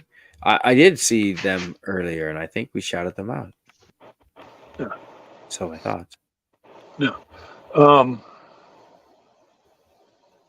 I think we're dry. I don't even know what we're going somewhere else. Generating lots of power in Alberta because you guys do have rivers. You do have some hydro. Yeah, that's right. Yes. We have you hydro do have here some. Seattle has a Yeah. lot of hydro The- too. yeah. Had me till Vegemite, says Carla. So, yeah. So what do you think AI then might be going Ooh, then too? nice. Like, so if that's the case, especially with this, what are they called? What were these new computers called? Like atomic computers or something? Quantum. Quantum. Yeah. Yeah, that's right. I Yeah, like there's- Sydney. Harry's Cafe de Wheels is in Sydney with the P floaters. The Hey, pies. William, what do you know about quantum computers and in terms of like also like power? How does that? How much power does those suckers suck up? I'm not sure about how much power they suck up. I know that they are Oh, I they're see. highly sensitive to temperature, so they're not Thank going to you. be coming to a theater near you anytime soon. Oh, right. They have Oh Okay. wow, interesting. Yeah, they have to be in very. I think they have to be maintained very Ooh. cold, like below, like well below zero. Wow. And there's the only companies that actually have quantum computers running that I'm aware of are Google and Microsoft. Now that doesn't mean that some Japanese company doesn't have Yeah, one. yeah. They might. There could be, Or China. Somewhere. Nah, that China doesn't have one running. They don't. No. They're no. I'm not even going to get into why. I will piss Well, off. I have people a listening to this stream. suspicion. Yeah. They. I like they where you're don't. going with that, Carla. They Bird. don't. A couple Japan- hours, maybe an hour more. We'll see. Japan could have one, and South Korea could have one. Like Samsung might have one going. Maybe. Okay. I'm not gonna. Yeah. I wouldn't bet on it though. And then maybe Toyota or Sony. Maybe I'm thinking it's a. I wouldn't bet on that either. But Google is known to have one, and so is Microsoft. This is that the domain of quantum computers is still in the ultra uber scientists, the top niche the top of the top, and probably there's probably one at Caltech, and there's probably one at Stanford, and even Harvard may have one. We're talking about the best of the best of the best right now, because those things are super duper ultra sensitive, super expensive, super That's what Sash. proprietary. Yeah. Sash said, Yeah, hello to right. Sash. Quantum Right. computers So- are far from being mainstream. Yeah, that is the point, Far isn't from it? That's what you were But getting at. just, So just okay. like, just Go like just like the ENIAC in the late 1930s, the first transistor. I think that was the first transistor computer. Someone can correct me if I'm wrong about that. That thing was the size. That thing took 18,000 square feet. Wow. And it was less powerful than the first calculator. Oh, hail, Sashi. Hey. Sorry, I had to. So, But no. right. Sorry. No, Keep going. Keep going. Yeah. That was fine. Yeah. I mean, Apologies. definitely a call out people coming in to listen to the show. So yeah, just as we started off a long time ago, and back in you go back to the IBM days when they turned down the opportunity to dominate the PC market because Yeah. the CEOs of IBM in the early, I'll say late 70s said they don't see any reason why any person would need a desktop computer. Yeah, right. Right. And look where we are. Yeah. So Yeah, That's yeah. right. we can only really see so far down the road, and then it becomes extremely hazy beyond that, and then it just becomes black. Yeah. Beyond that, it's complete blackout. So We think didn't that's realize just- we could use it for porn. and there's a lot of it's one of the biggest money making industries, or at least it was for the longest time on the internet. It might still be the Or number one, but- communication. Yeah. Or Right, communication. communication, commerce. Look at commerce is Yep. like a multi-trillion Big dollar, time. right? Online commerce, and so yeah.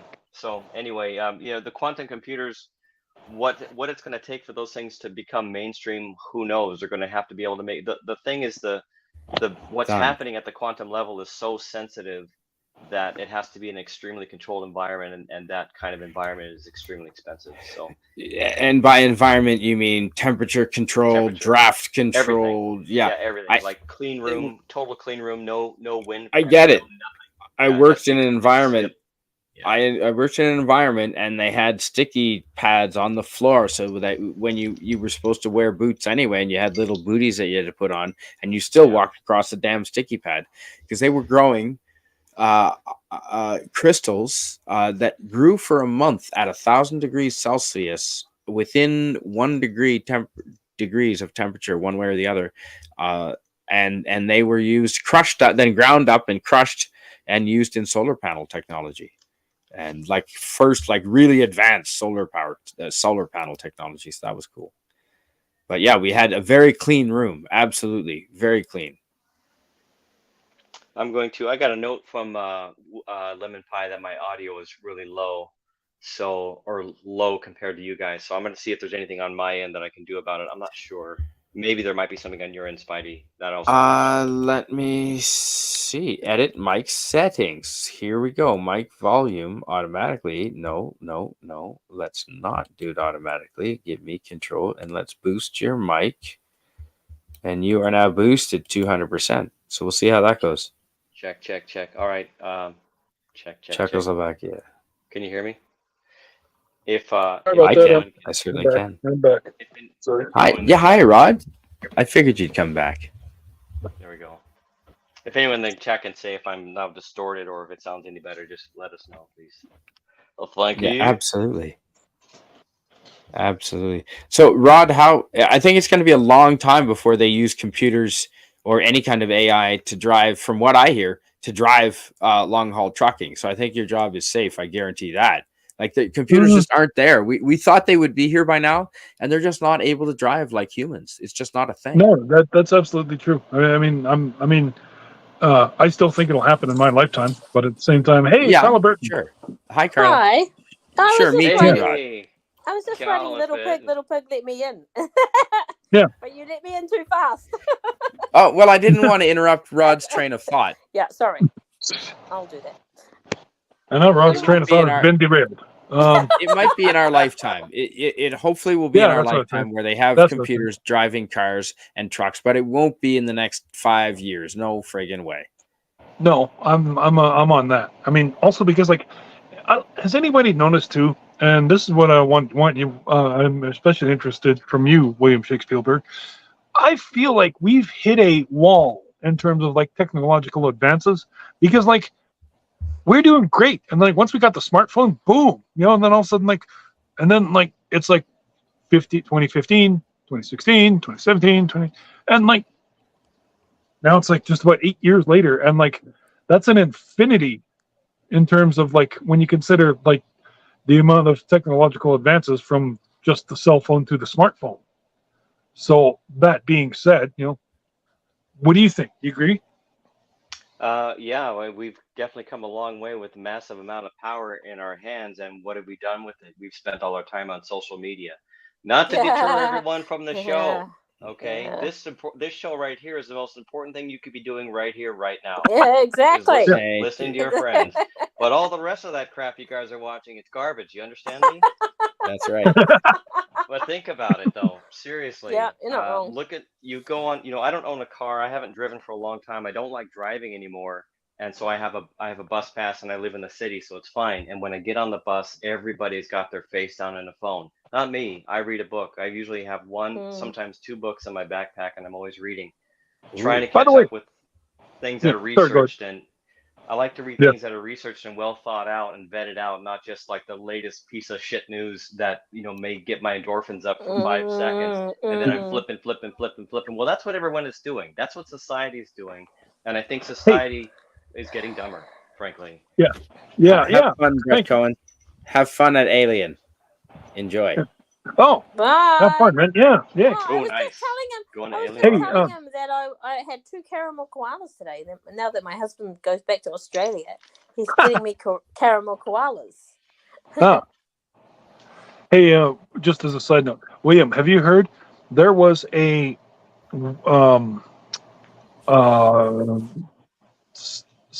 there's a name for it, something engineer, technical engineers, right? Like for buses and all that. And anyway, this dude, he worked for the city of Vancouver, and he went all the way down to Vancouver. Of course, he went to Vancouver. Well, he started in Vancouver. He went all the way down to Mexico, and all he did was take city buses. And city buses to and he wrote up. He even wrote up a bunch. He even wrote up a bunch of rules for himself, and he could only walk 15 minutes from one place to another before he had to catch another bus. But dude went all the way down through California, Wow. Bus, Nice. like using That's a trip. nothing. Yeah, and using That's quite an adventure. 9 days. 9 days. Nine. Yeah, that sounds about right. Yeah. Yeah, but That's and yeah. he probably didn't spend more than like maybe 50. Well, okay, probably didn't spend more than $100. I'm just guessing there, but like, I mean, when you think about it, it's pretty goddamn impressive, I think. Yeah, it's not. It's my friend, the few friends that I have around here give me shit for it. When will you buy a car? And I say, how about never? I'm just done with that. And I also, Yeah. I don't have to maintain a car either, and I don't have to deal with it. And the thing that scares me though the most now is traffic accidents. One of the Yeah. number one leading Agreed. causes of death. And I yes. Agreed. That's a real thing. That's not a yeah, it silly is. fear. What Every are you time you talking see about? one, What are you talking about? the Doing fear of away with a driving car out of your life if you can, if possible. right. And earlier talking about automated driving and Oh yeah, trucks no, and but I'm wondering how come I don't understand what you're saying. Number one of death or Because I'm sorry, I'm just clarifying the conversation. See, I started. I pointed out that there was a technological engineer in Vancouver. He had to do with the city of Vancouver, and he took buses all the way from Vancouver all the way down to Mexico, and all he did was what? yep, and all he did was Oh. take city buses, Yeah, like from one city to another, yeah, like within the city limit kind of thing. And he yeah. made up a bunch of rules for himself, like he can only walk like 15 minutes to the next bus stop or Oh whatever. yeah. Yeah, Gee. but yeah, took him 9 days. That's amazing. I do Yeah. have a theory about inner city traffic and AI. I think that's what's going to happen. I think we will see this in our lifetime. Let's say in the next 20 years. I think it's a chance that we'll see this, which is the outlawing of non-commercial drivers within city limits, Oh where yeah. They want everything that. everything within city limits, you either have to be a commercial driver or you're going to be an AI taxi or bus. Bus would be commercial drivers, but no, Oh, but personal driving will be outlawed. And then when we hit that level, then at least inner city traffic should become a lot safer because it's just like people that are race car drivers who are professionals, they say, they don't even like driving on the streets with regular people because those people aren't professionals. They don't know how to deal with real situations where they're going to wreck their car into another car, yeah. whereas a race car driver does know how to deal with that in real time. So even Yeah. they don't like to do this, right? But if we eliminate all the morons out there and just are left with commercial drivers who do know how to react and everything else is AI, then I think that would be great for But I'll tell you the city problem with limit that. stuff. I'll tell you the problem with that is that like places like New Zealand, we don't have the population to do that, right? Like you're talking about communism and all that sort of stuff. Like I know no train. I don't think there might be one, but there's no train service in the world that makes money or anything like that, right? Yeah, I think you're right. Right. Yeah. And also we're experienced. I was locked out of stuff because I New didn't Zealand. do something right in New Zealand. We had a pass to get into shops, and so we lived normally, and then the government came up with a rule and it made me not be able to participate in society. And so when you're reliant on other people for catching, like you couldn't catch a bus if you didn't have that, you couldn't do this, right? All of a sudden, like I would have agreed to you right at 4 years ago, and now I am totally against anything like that, because I want to be independent. Yeah. Yeah, it's the thing is, Carla, it's going to come down to, it may not happen in a city with not enough density. That's very possible it wouldn't reach there, but a city like, let's say, Seattle, where it's very concentrated city, the population is dense enough for the size of the city that we could basically announce something like this is coming 6 months from now and say, everyone get ready. You're just not going to be permitted, and somehow they'll have to enforce that. I don't know how, but when they do, it would work here. It may not work in the place in low density like your own, but then people It's going to be a tough call. Yeah, and it's just the growth of it's just going to be the growth of society. Look forward 300 years from now. Are we all going to be driving inside inner cities? Hell no. Are we going to be driving in less populated inner cities? Probably not. It's probably at some point when a high density small city like again, I'll just say Seattle or even Portland, Oregon is probably dense enough from what I've seen of being there, traveling through there. When those have proven that it works after the first couple of decades of problems and accidents and working out the kinks, then it'll get adopted by the less denser cities, and eventually it'll be worldwide. Futurama, like those pedestrian tubes. Yeah, yeah. I mean, I don't know. This is just what I see coming. I think it's somewhat inevitable. It's just a matter of how long does it take to get there and what stages that we go That's through. a good point. Yeah. Yeah. So if you want to still like driving, you just have to drive outside of, you just like people in Seattle who feel the same way. I like driving. That's fine. You just in the future you won't be able to drive in Seattle, and there's no two ways about it. But you can drive, from city to city. You can drive from get out of the city limits and then drive all the way out to Eastern Washington. Yeah, there's not going to be automated. Well, That's going to be you're on your own. They've some cities have already almost made that, right, by basically taxing people out of the system, or whether it's car, that's right. Totally got rid of car parks. They've all done all that sort of stuff. But the thing is, like I say, there's no because parking. of the last, sorry. No, you're right. In Seattle, there's less and less parking all the time. Yeah, so and it's all on purpose. And even the houses, the new apartments they make, they don't have car parks. It's all social engineering, and they can do something. Social engineering is the word. Part of their anatomy. Yeah. Yeah, the new buildings that are going, they're building lots of condos within the Seattle city limits, and a lot of them have zero parking, and others that have any parking are like 70% max parking. So 30% of the occupants have no parking spot, and there certainly isn't any out on the streets. So you're right. They're socially trying to eject cars, and I think it kind of makes sense. They are.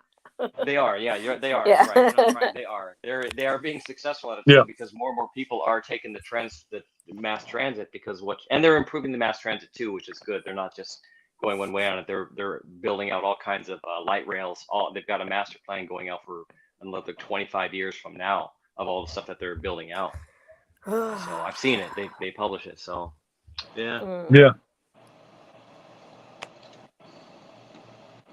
Just a lot of money. And that's the problem too, right? Is that all the corruption? These are our caramel koala. Yum yum. That's a good distraction. Yeah, that's excellent.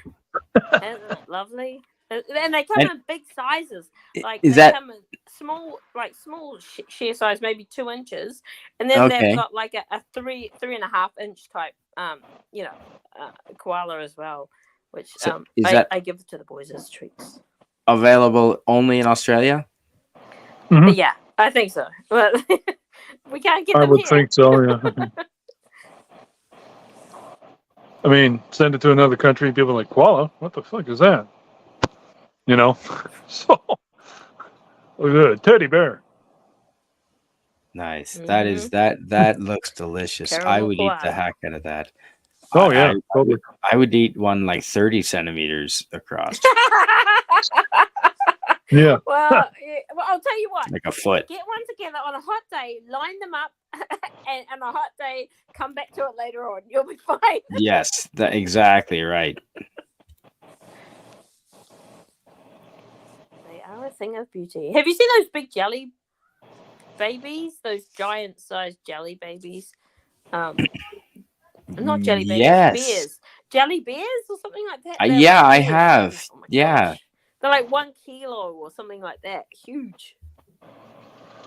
Yeah, I have seen those. I haven't like laid hands on them, but I've seen them. Yeah, thanks for still being here, Richard. No, I've seen, because sometimes on YouTube I'll see pictures of usually Asians, like Koreans or Japanese or Chinese, eating giant food, and it's like it's a YouTuber vlog thing that they're doing. I did not know that. It's a weird trend that they have going on. Yeah. Very interesting. Oh, bye, Rod. Nah, he pops in and out. He does that. Okay. Is it power or just preference? I don't know. He probably has to discipline a cat or something. Yeah. I wonder if he just gets disconnected sometimes, maybe.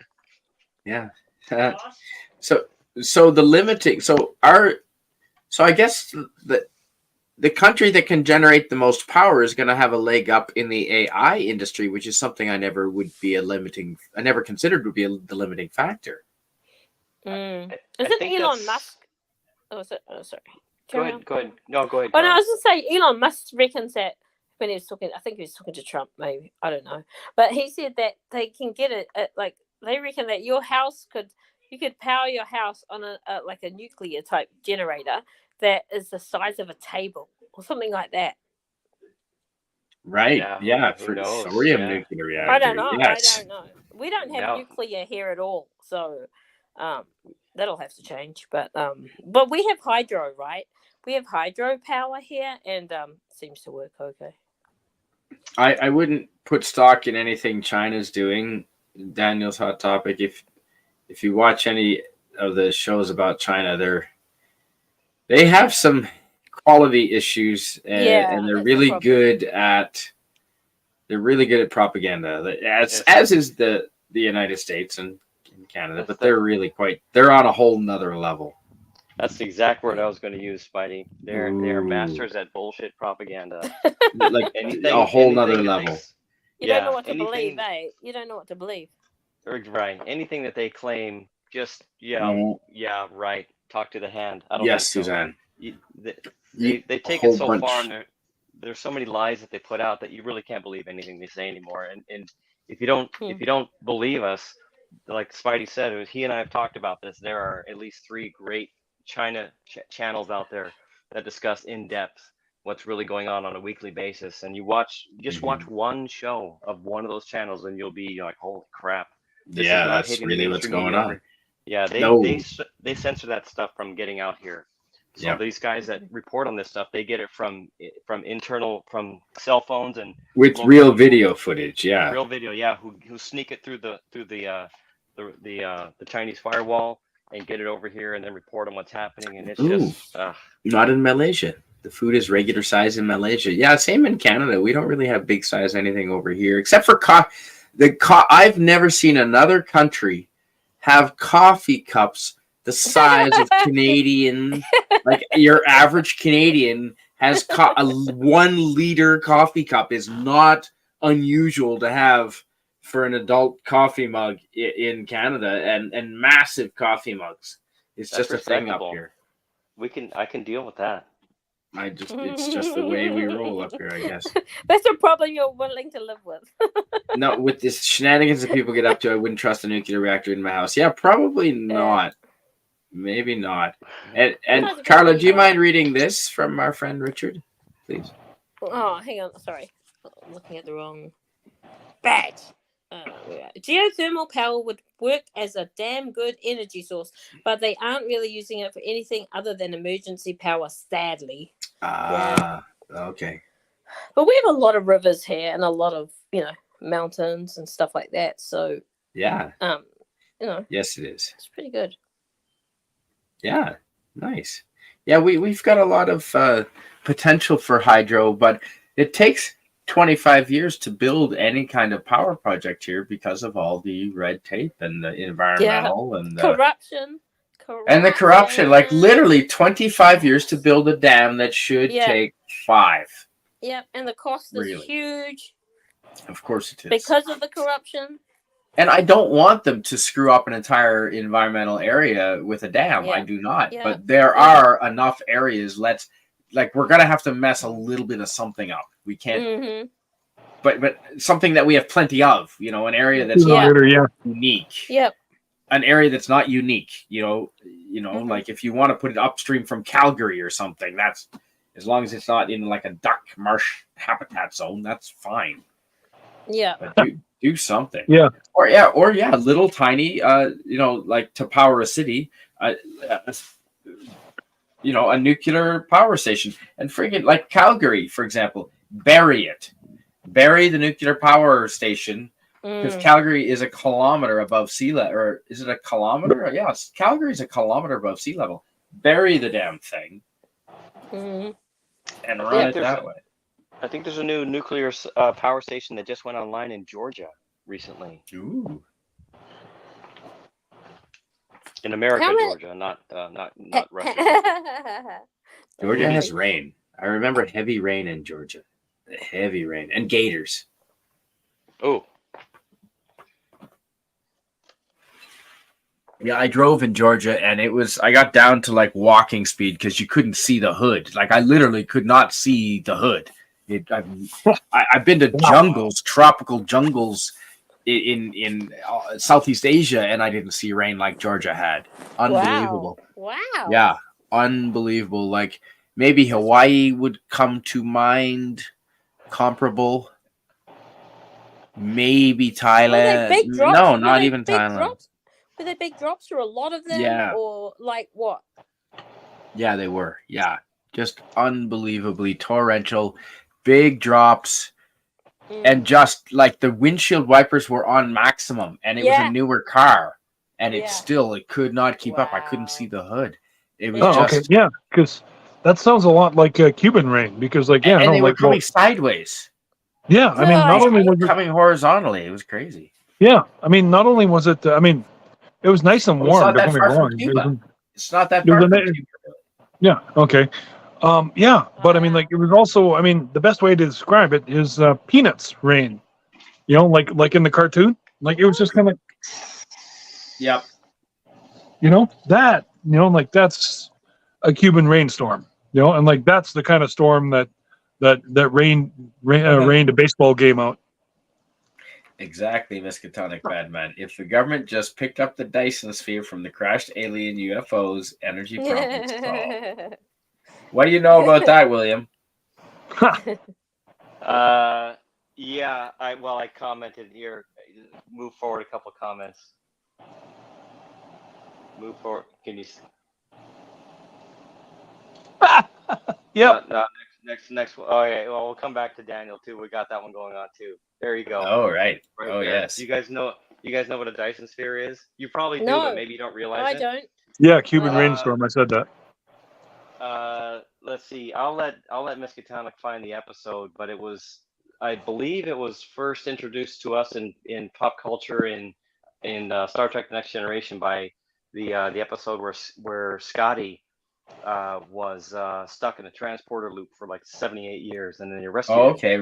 Right. Yes. And he was stuck on his ship crashed on a Dyson sphere, and he put himself in a transporter loop to keep himself alive.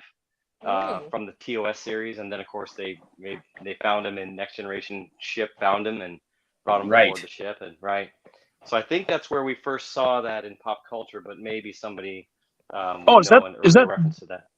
That's the one where they actually had what's his name, DeForest Kelly on there? I'm like all the way looked at James Doohan. Yeah. James Doohan, right? Not DeForest. Yeah. So the James Doohan episode, right? Okay. The Dyson sphere is a giant ectoskeleton structure like the Death Star that's hollow, and it surrounds the sun, either completely or like an egg, or at least just in stripes like a skeleton would, and then it collects energy off of the sun. And I think it's what's considered a Type 1 civilization that has the ability to harness the energy from that. I think that's Type 1. If not, then it's going to be Type 2. And we're like Type 0.5 or Type 0.1. We're way the hell down on the scale. Wow. But at some point, if we get to a higher scale of civilization, we create a giant superstructure around the sun, and it's just a giant freaking ball of power, and we just take power off of it and use it for all of our starships and all of our Dude, planetary did you stuff. see was it Event Horizon? Oh, it's one of my favorite movies of all time. I've never seen Isn't that a Dyson sphere? No. That thing is some kind of a gyro drive. That's their Okay, yeah, no, their I'm just FTL wondering, drive. You could. I mean, that's not a bad representation of what a Dyson sphere would look like, except it would be bigger than the sun by about several orders of magnitude, larger Wow. than our sun, which is already, you know, ridiculously huge. So Jesus. imagine the Yeah. Death Star times a million of its size, and just imagine it hollow though. So Wow. Okay. yeah. So yeah, it's, I mean, it's a great concept. The other problem though is that I just saw a short YouTube video clip today, which I bookmarked, about how much would it cost to actually create the Death Star. And Oh, yeah. it's great. It's fantastic. I should maybe I'll put it on my Twitter and link it I for y'all didn't. to watch I it. saw that, Yeah, but that'd I be didn't get interesting. around to playing it. I want to see that though. Like, It's yeah. fun. I'll link it here. I'll link it while we're talking, and I'll put it on my Twitter. You know, go check it out. It's a lot of Yeah. fun. Twitter. Yeah. And yeah, it's neat. And the thing is that when you get down to the final cost of the metal that it would take, the cost of the metal is just ridiculously high. So I'm thinking, well, I don't know, a Dyson sphere, where are we going to get the? We're going to have to do away with money, basically. We're not going to be able to create a Dyson sphere with the concept of like, well, we got all these contractors, or we got to pay them, you know, hourly union rates, or blah blah blah. No, it's going to have to be. We're going to need, you know, replicators that can create whatever we want, so that our So needs are basically, we met. have to live in Star Trek universe. It's yeah, definitely. You know, Well, and or I could mean, Next generation. yeah, and 'cause we mine have that. asteroids for things. Right, all that stuff. Yeah, 'cause Yeah, that's called where Star. So there's a game called Star or something. So anyway, you know, some other, if anybody else knows more about Dyson spheres, please speak up. And they're a really fun topic. I really only know them from the pop culture references. I've never read any books about what it would take, but Yeah. it's cool. It's, you know, it's stuff to dream about, really. And yeah, they had one in the next generation because Scotty got crashed on one. That sounds pretty cool. Huh. Mhm. Here, I'll find that link too, and I'll put it on my Twitter, but also throw it in this link in this Yeah. chat here tonight.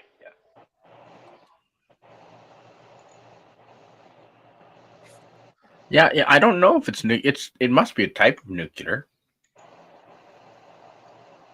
Maybe fusion. An arc reactor. Yeah, that's what I was thinking. Yeah. Yeah.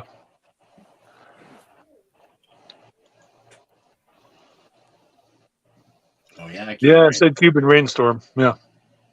How are you guys going with your fire? Were you having fires a while ago, Spidey? 'Cause Yeah, Actually, we were. out- We're okay now. They're good. But you were out guarding your campsite, right? Yeah. Yeah, but they brought in some heavy equipment and helicopters, and they got it all out, and we had the Wow. weather cooperate. So now it's no problem. Yeah, we're good. Cool. It's Yeah, the end thanks. of your summer. Is it coming? It's you're getting to the end of your summer. Is it still hot or not? Yeah, we were talking about that Oh yeah, today. it's still hot. Oh, sorry. But- I don't mean to- But we only Yeah. have Hash. like maybe one more week of this kind of heat. Yeah. Well, Okay. you never know though. Too. I mean, there is Indian summer in September. Yeah, but not this kind of, not like 21 degree at night. Not, you know, it'll good cool point. off in the evenings pretty quick. Hmm. Wow. Okay. So okay. In Malaysia. Indonesia. Well, yeah, Malaysia. Yeah, not Indonesia. Sorry, Malaysia. We have lots of rain. We have to get used to driving in it and learn to drive in floods. Yes. We have an Mm. underground tunnel highway and our capital that switches to a storm drain and heavy rain. Yes. So they probably shut it off to travel unless you're in a boat. That would make sense. Remember Dubai? Like earlier, was it this year when Dubai had all of that rain and it was like everything was flooding that they had underground because they're just not used to the rain. Nice. Well, it wasn't for people in Dubai. No, sorry. I was reading William Shakespeare's sorry. post in the Sorry. chat. No, not the people in Dubai. No, and was that an engineering issue or what happened there? Did someone make a mistake? I don't know. Some people reckon it's because they do cloud seeding over there, so and it just took off a lot. But yeah, I suppose if you're not used to rain, all of a sudden your roads become rivers, and whatever's underneath them is going to get flooded. Yeah, of course. That's how that works. Yeah. Water Yeah, flows away. You mean mankind meddling Yeah, with nature led to unexpected Yeah. results and consequences? Don't tell me that actually happened. Yeah. No. That's surprising. I'm shocked. Shocked, I tell I you. know. Who would think messing with nature? You'd think they'd learn, right? You'd think they'd be like, I live heard the with story your of butt. the cane toads in Australia, right? Yep. Yeah, mankind, or men probably brought in the cane toad to eat the cane beetle. Yeah, they Turns out were. it Yeah. doesn't eat cane beetles, and now but it does eat indigenous little cute frogs and things and other And it's a animals. pest. It's a very much a pest. And the same thing with the feral foxes and feral cats. The same reason we brought them in to hunt in Yeah. Australia, and now the feral foxes are eating all the little small cute indigenous animals and the cats. Birds. Yep. Yeah. And we just thought we could control nature, and we just cannot. Right? Yep. Yeah. The Scottish brought their gorse bushes, which are tiny things in Scotland. They're very small and tidy little bushes. So they brought them here to New Zealand, and they're a pest. They're huge and they're prickly, and they just a seed a seed can stay in the ground for 80 years ungerminated. 80. Like Wow. what? Wow. So, yeah, we have gorse is a curse here. So did they learn from that, do you think? Sorry?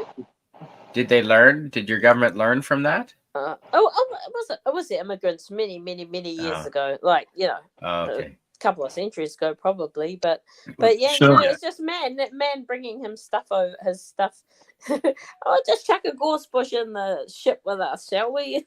Yep. Well, we Yeah. have Asian carp in some of our waterways here. That's a problem. Is that Yeah. how is it a problem? Well, they eat all the indigenous native little fish. Oh, are they big? Apparently, they can get quite big. Yeah. Yeah. Dang. How did they Yeah. get here? Well, Asians bringing them over and then releasing them in, when they're tired of them Yeah. or whatever. Yeah. But they are apparently edible, and restaurants are putting them on the menu. So that if you want to control a population of some animal, put it on the menu. That's a great idea. Yeah. Yeah, especially make it trendy, Yeah. Yeah. Ooh, snake, exactly. Okay, same. Yes, I've heard about this with the snakehead fish. The fish had no Oh, natural yeah. predators there. And I don't know if they still have a problem, but yeah, that's a big issue. Or hopefully they've dealt with it. And do you mind reading this, Rod? Please? Yeah, sure. Suzanne says, speaking of seeding clouds, why do we not do that in countries in Africa where they can grow crops to help their people? I think they do. Uh, They do. I'm not 100% down. We would have heard about it, though, wouldn't we? Well, I have heard that the desert in Africa keeps shrinking every year because of irrigation and improved irrigation Oh, that's and pretty cool. improved water management. And I thought, I could be wrong on the cloud seeding, but the deserts in Africa have shrunk something like massive, like 20% just in the last decade or two, and they keep shrinking. We're expanding irrigation in Africa more and more. And I could be wrong, Rod. I thought I heard about cloud seeding, Okay. but maybe I didn't. I don't quote me on the cloud seeding, but I do know that the deserts are shrinking like massively, and that's a win. The earth is becoming more green, and that's a good thing. And you know what helps greening? Carbon dioxide. I was gonna say that. Carla, by the way, you're down there. 8 feet. Wow. Settle an argument for us. Oh, try. I've heard and read that the Great Barrier Reef is over 51% dead. Oh Canadian no, Spider-Man. it's come back. It's come back to life. A lot. Oh, okay, yeah. Canadian Spider-Man says it's come back to life. How much so? Like, Oh, I think actually A it might lot. have been fully recovered. And the thing is, when they say dead, like Do you believe any statistics anymore? No. Nope. No. Yeah, that's right. I mean, They're liars. They're all Ooh, liars. But yeah, this is Very- awesome. they're cool. Do you mind reading this, Carla Burton? I'm just going to call you Carla, although it is fun to say your last name. Carla is fine. Yeah, It is fun to Nature say your last cool. name. It's a good manufacturer of snowboards, I'll tell you. Burton Snowboards. Yeah, yeah. yeah, Yeah. and skate things. Nature is cool. There are some species of sea turtles that live 300. Oh my gosh, 300 or 400 years, and there are some species in the ocean I hear don't age at all. Scientists are trying to find these species. Wow. Ugh, that's Cool. just. Imagine being stuck under the ocean all the time. Yeah, that's there are countries that have banned. I think India has also banned cloud seeding, if I'm not mistaken. Good, they should. I thought. And William Shakespielberg, we haven't heard from you in a while. Would you mind reading this continuation from our friend Daniel? You bet. Daniel says scientists are trying to find these species, so that they can somehow create something to make humanity the same way. Something about mapping the genome to ours, their genome to ours. As long as it doesn't slow me down, I'll take turtle. I'll take turtle DNA, but I gotta maintain my speed. And that might give us elongate our lives too. Turtles live a long time. Yeah, and that was I've heard of that, Suzanne, in many parts of the world where people flushing goldfish down. Yeah, that's right. We had Actually turtles. against the law. Turtles in New Zealand, they would just let them go. Well, have you seen too? Like some of those suckers can get like huge, like 2-3 feet big. Mm. Oh yeah. It depends on the size of their container, Wow. right? Have you heard of this species of jellyfish, anyone? No. I have not. No, nor I. That is intriguing, though. Huh. I wonder if a worm's like that too, right? They're always, if you cut them in half, they can regrow another half. Yeah. But Yeah, are they in Teenage the Mutant original- Ninja Turtles are they powers. the original worm? I hope so. That'd be cool. I did see, before he died, Lonesome George, which is in the Galapagos Islands there. And he was a turtle, the last of his kind, the last of that island, named after that island, which escapes me now. Yeah, he was 128. I think he died in 2012, the same year I visited, just shortly after I visited. Is that is that the photos we went through one time? Yes, that's it. And not Ecuador, but America and South America. It actually was Ecuador, because Galapagos belongs to Ecuador. Good memory. Oh, I don't know why. Carla's random that way. Yeah. She can't remember her password, but she can remember a stream. That's right, exactly. Yeah, no, that's exactly the turtles. Yeah, it was 120 something years old. It was magnificent. He didn't move around too much, but he was massive. He was hundreds of pounds. Little Corn Island? Was it Little Corn Island? That's in Nicaragua. Pounds, I believe. Oh, Nicaragua. That's on the other side. One. Yeah. Yeah, that's on the East Coast as well, as opposed to Galapagos, which is on the West Coast. But Little Corn Island is another incredible, magical, another one of my very top favorite islands in all the world. 100%. Top 3, easily. It's Love too small for my life. life. I'd have to walk around that island a lot. I'd have to walk around the island. Yeah, I'd have to go backpacking, traveling the world, but I'd like to be based there. It'd be pretty cool. Yeah. A few months. Mm-hmm. Bet you there's big raindrops there too. Oh, in Nicaragua, yeah. And there are a lot of expat Canadian and Americans there, believe it or not. It's more developed and not nearly as sketchy as you'd suspect. I thought, anyway. Yeah. They don't have to deal with that bum Trudeau. Well, that exactly. Speaking of Banana Republic countries, yeah. Us. Yeah. Us. Like, yeah, you got to worry about Banana Republic dictatorships. We live in one. And that is sadly not much of a stretch. Yeah. Did I tell you about how screwed the Australians are with their fires, bushfires? No. No, but please, I'm That going to step away just for a second, but please tell us, because I am interested, especially being in British Columbia right now. I'm very Yeah. particularly interested. Well, you're lucky you don't have what the Australians have. So the Australians have a bird called I Herpes. think it's called the black kite, and they Yeah. and so you have they already have bushfires because it's so dry like a desert, and then they'll get I don't know a thunderstorm or something, and a fire will start, or it's just so hot a fire will start, and their trees are made of oil, so they just basically explode. So the fire doesn't even need to be near them. It just like heats the oil and the trees explode before it even gets to them. Yeah. But not only that, they have a bird. They have a bird called the black kite, and that bird gets an ember from a fire that's died down. He picks up the ember and he puts it in a piece of the bush that is not on fire.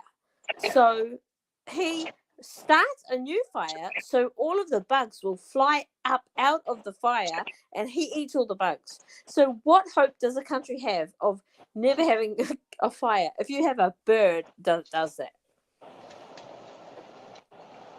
I don't think that is very good.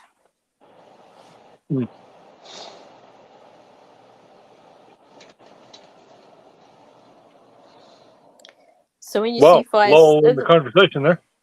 sorry, yeah, No, but long pause. Lull in the conversation there. yeah, but they don't have you know how what do you call it? In Canada, last year they had all of those fires starting all at the same time. Yeah, like that's exactly the same time.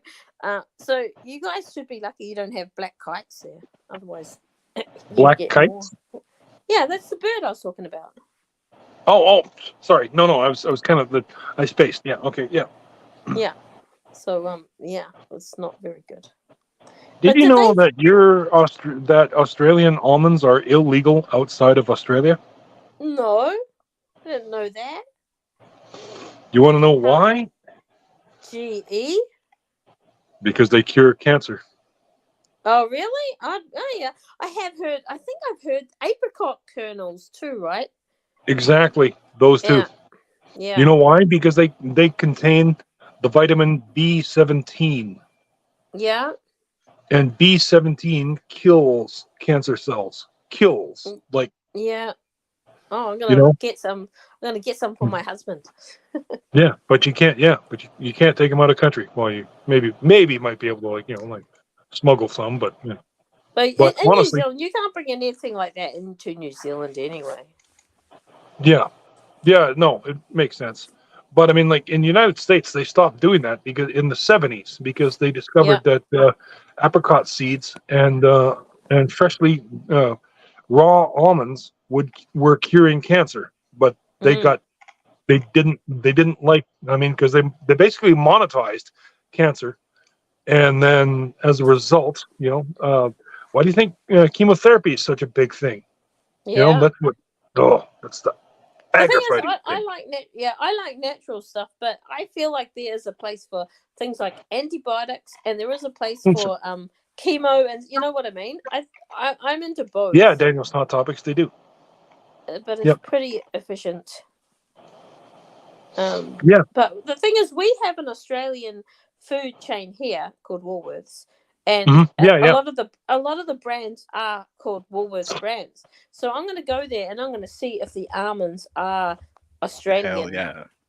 Yeah. Also, did you know that the you guys also don't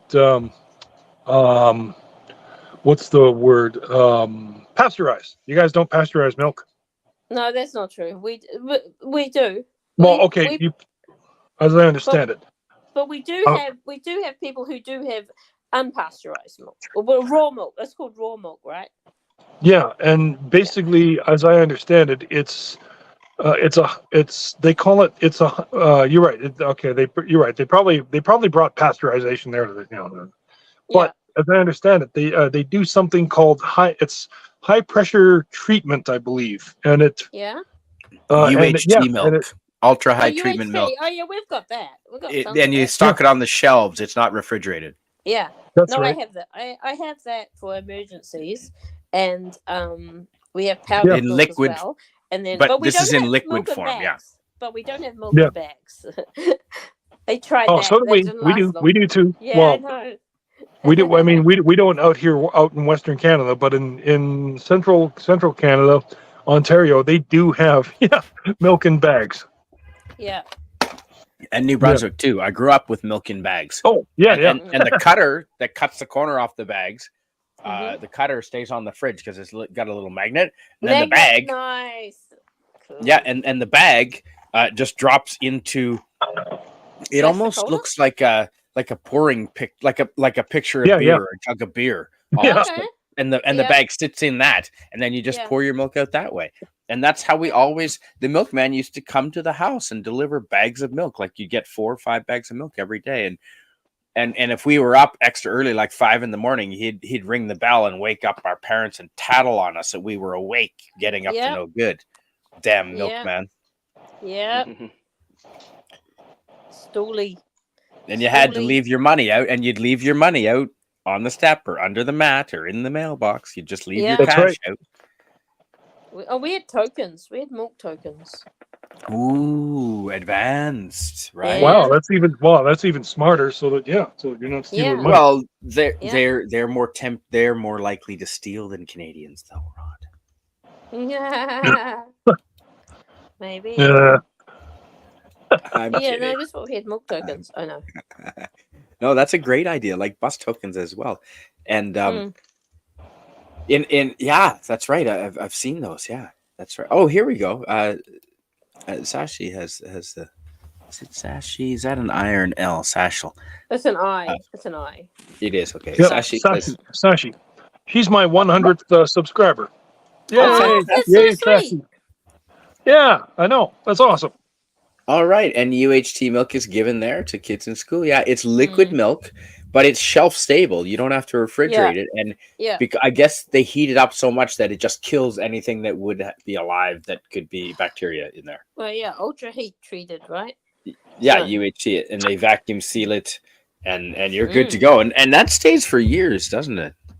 Yeah, no, I think it says about maybe up to a year. I wouldn't Okay. think it would be past. I don't think it's past that. You wouldn't want. And they don't last that long, I suppose, because it is free. I mean, it's heat It's treated, actual but it milk. is milk. It does go off because I've had that happen too. So, but you can get cream like that as well. So, Right? Yeah, fantastic. yep. No, that is really good to know. Yeah, I'm interested in vitamin B17. Fantastic. Mm. Yeah, I'm going to go to Woolworths later and check. Oh, Yeah. and by the way, I'd just like to remind everybody too. I mean, like, now, I don't know if I just know that I had a lump on one of my men downstairs, and yeah? yes, and the very first thing I did was I switched to an all vegetarian diet. Now, I'm not offering medical advice. And no way whatsoever. I am, however, saying that this is what I did, and I came out clean. And that is the very first thing I did when I because like, oh my God, it's the C word, because Yeah. I don't want to shut the stream down or whatever. But yeah, no, and like I got panicked, and like here's another thing I did. I started eating vitamin C like candy. Like I'd have like 16 a Yeah. day. That's a good idea. Vitamin C 6 tablets? You mean those tablets? Yep. You have to be really careful with your teeth if you're eating those because they ruin your enamel in your teeth. So just be I really understand. really be careful chewing. Oh, on I them. understand because like I brush with coconut oil and Oh yeah, that's right. I I forgot brush with about that. I brush with coconut oil and baking soda. Ooh, But nice. no, Did like you yeah, say and bacon walnuts. sauce? Did you say bacon sauce? That Bacon sounds sauce? good What? too. No, he said baking soda. Ah, Oh, Bacon sauce sounds even more better. That's awesome. Even more better. Barbecue sauce? bacon salad. Yeah. Bacon Barbecue sauce. sauce? Just bacon sauce. Bacon. Then Um, bacon. pretty- Bacon That's sauce. Canadian, right? Brushing with bacon, that's Canadian. It should be. It should be. Daniel's Hot Topics asks, what kind of food and drink has vitamin B17? You have to look that up. I'm reasonably certain that I'll bet you anything that the goddamn corporations have done anything they can to make sure that it does not. Into the That food it's chain. that it's not in any foods. Right. Yeah. No Yeah. doubt. Yeah. You're probably right. Yeah, and the chemical companies have sterilized any almonds that are grown here in North America. So Oh. Genetically. sterilized. So it doesn't have active vitamin B17. Oh, of course. Yeah. So they disabled the goodness in it. Well, what they did was they had somebody they created a public panic. How do you like that? Goddamn fucking media. There, propaganda. Look at that. Eh? Yeah, like somebody was growing almond trees in their yard, and then they created a scare that it would cause some sickness, and then as a result, they managed to get the public worried about, oh my God, we got to do something with these natural raw almonds. And it's like bull fucking shit. It was one person, but They're like trying that with the bird flu now, right? yeah, You can't. So, but you have to kill the chickens, but all the other birds are fine. You just have to slaughter the food source where people can get free. Is that bacon That's toothpaste? right. Is that bacon toothbrush for bacon sauce? No, those were Thor's hammers of meat. Oh wow! A thing of beauty. They were, yes. Oh wow. oh Daniel, yeah, cures or prevents cures. I'm going to say cure. Depending on how early it's caught. That's interesting. Okay. Yeah. Oh, and Daniel's Hot Food Topics is is absolutely right. killing us. Daniel's Hot Topics. It absolutely is. 100%. Not industry, food corporations. Yes. Remember that they're not they're not in the business of keeping us healthy. They're in the business of generating money for themselves. Making money. Yeah. Yeah. And then they'll turn around and their buddies will sell us the pharmaceutical products to make us able to live with the symptoms. Manage our conditions. That's it. Not cure us. Manage our conditions. That's exactly it. Me gustas, pero me gustas. Okay, so pero me gustas is, but I like it. Me ostas? What's me ostas? Asustas? Is it? Me ostas. Isn't that I don't know what that means. the walnuts or the almonds? Or? The almonds. I'm allergic, but he likes them. Maybe. Yeah, me too. I'm allergic to them, but I like them. I know people like that with seafood and with milk. Yeah. I've got a relative who is he's got an allergy to ice cream, to dairy, but doesn't. Sometimes he'll just put up with it. I'm allergic to chocolate. Oh, that would be bad. I've been allergic to tons of stuff. Well, really, all it does is just causes me to sneeze. That's it. That is an interesting allergy. That is your weird. mum, Rod, have you been eating the chocolate? No, achoo! Honestly. Since Eugene Byrne has showed up, I want to point out to him that we've been talking about him all night. Yeah. Not really. Hello, Eugene Bird. Hello and welcome. We've got stuff for you to listen to early on in the show, Eugene. So when you're done, rewind this thing. There's a whole. Oh, are you serious? Yeah. Oh, Serious. I thought you were having a go at that. we were hoping that he'd be here tonight earlier on, so a lot of stuff for him to listen to. Because there's a few IT gearheads in the house tonight, and he's one of them. Yes. Yeah. Okay. Right. About the are we gonna have power to run? The whole power the massive AI. That's a good. The whole AI thing, right? I want to hear what as it is now. Not so much. All the way out to the Dyson Sphere too. We can. We always need some commentary on the Dyson Sphere action. And a table-sized nuclear power. Oh, that's right. Personal power plant, right in the middle of the kitchen. Yeah. kitchen table right over the nuclear Not power. under the toilet. Place it right here. Be fine. Oh, that's I'll too put it- bad. What's the cat? Sashi has a mild allergy to chocolate. They found out after their aunt came back from Switzerland with lots of chocolate. That is a hard way to find out. That is terrible. Buster cat. Wow. Hey, thanks for being here, Eugene. Yeah, that would be a terrible way to find out. I do remember having lots of chocolate in France. It was so good. I do not have an allergy to chocolate. Definitely I'll not. tell you, the two countries who know to make white chocolate, the Swiss, their Lindt chocolate is yummy, and Yes. the Yeah. Australians, their Milky Bar, yum. But And the nobody Belgians. Yep. knows how to make white chocolate. I agree with The that. Belgians do it too. Oh, do they? Belgians? White Yeah, chocolate? Belgians just all kinds of chocolate. Oh yeah, the Belgians especially. I've been there. Yeah. Yeah, I was there 20 years ago in Belgium, and they've just got chocolatiers everywhere, and it's just Yours? delicious. Oh yeah, no. And what do you hear? Like Belgian Brussels. chocolate. You know, like they say that in every Yeah. chocolate store too. Yeah, it's true. Yeah. Godiva chocolate. It's great. Out of Brussels. You're right. Well, and I I- was there where they the were Grand places Place. I was there in little chocolatiers where they made it. Like this one place I was in was some old historic town that was from about Wonderful. 500 years old, and it was only for tourism, and so there's no cars allowed. It was all gated off, and you walk inside, and it was, with the exception of the whole street was paved. With the exception of that, Okay. it was all authentic, and they had old Right. chocolatiers in there that made their own chocolate on site, and you just like consume it all right there because it was too good. You wanna Wonderful. wait to get home. You couldn't even wait. Yeah. Oh, Yeah. that's wonderful. Yeah, I enjoyed Bruges as well, Bruges, but I that's would it. have. Yeah, Yeah. Bruges. Yeah. There's a great movie made there too. I was there. It was Yeah. That's a fantastic Yep. place. Yeah. Yep, Have that's you been there, right. Spidey? Have you gone there already? Yes, Yeah, yes, I yeah, have yeah. been, Isn't and that that's.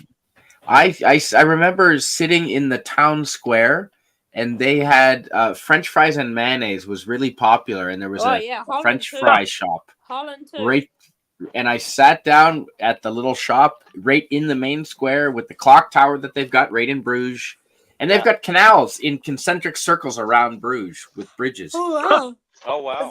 Is that the Dutch part of Belgium? Because it's half Dutch and half French, right? sure. It's half Dutch and half French. It's don't- pretty. Whatever it is, it's super pretty. I don't know. But yeah, the Yeah. French fries and mayonnaise, and that was so yeah, that's good. Dutch.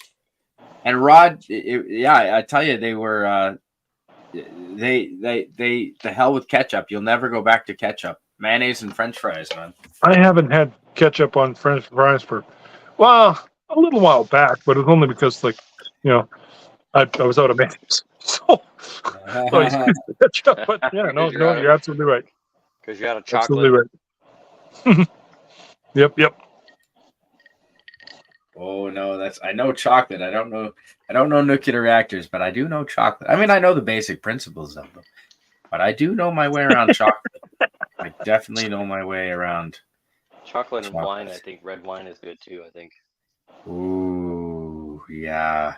Yeah. Yes, absolutely. I've literally drank so much red wine in Japan that I gave myself an allergy to the sulfides in it.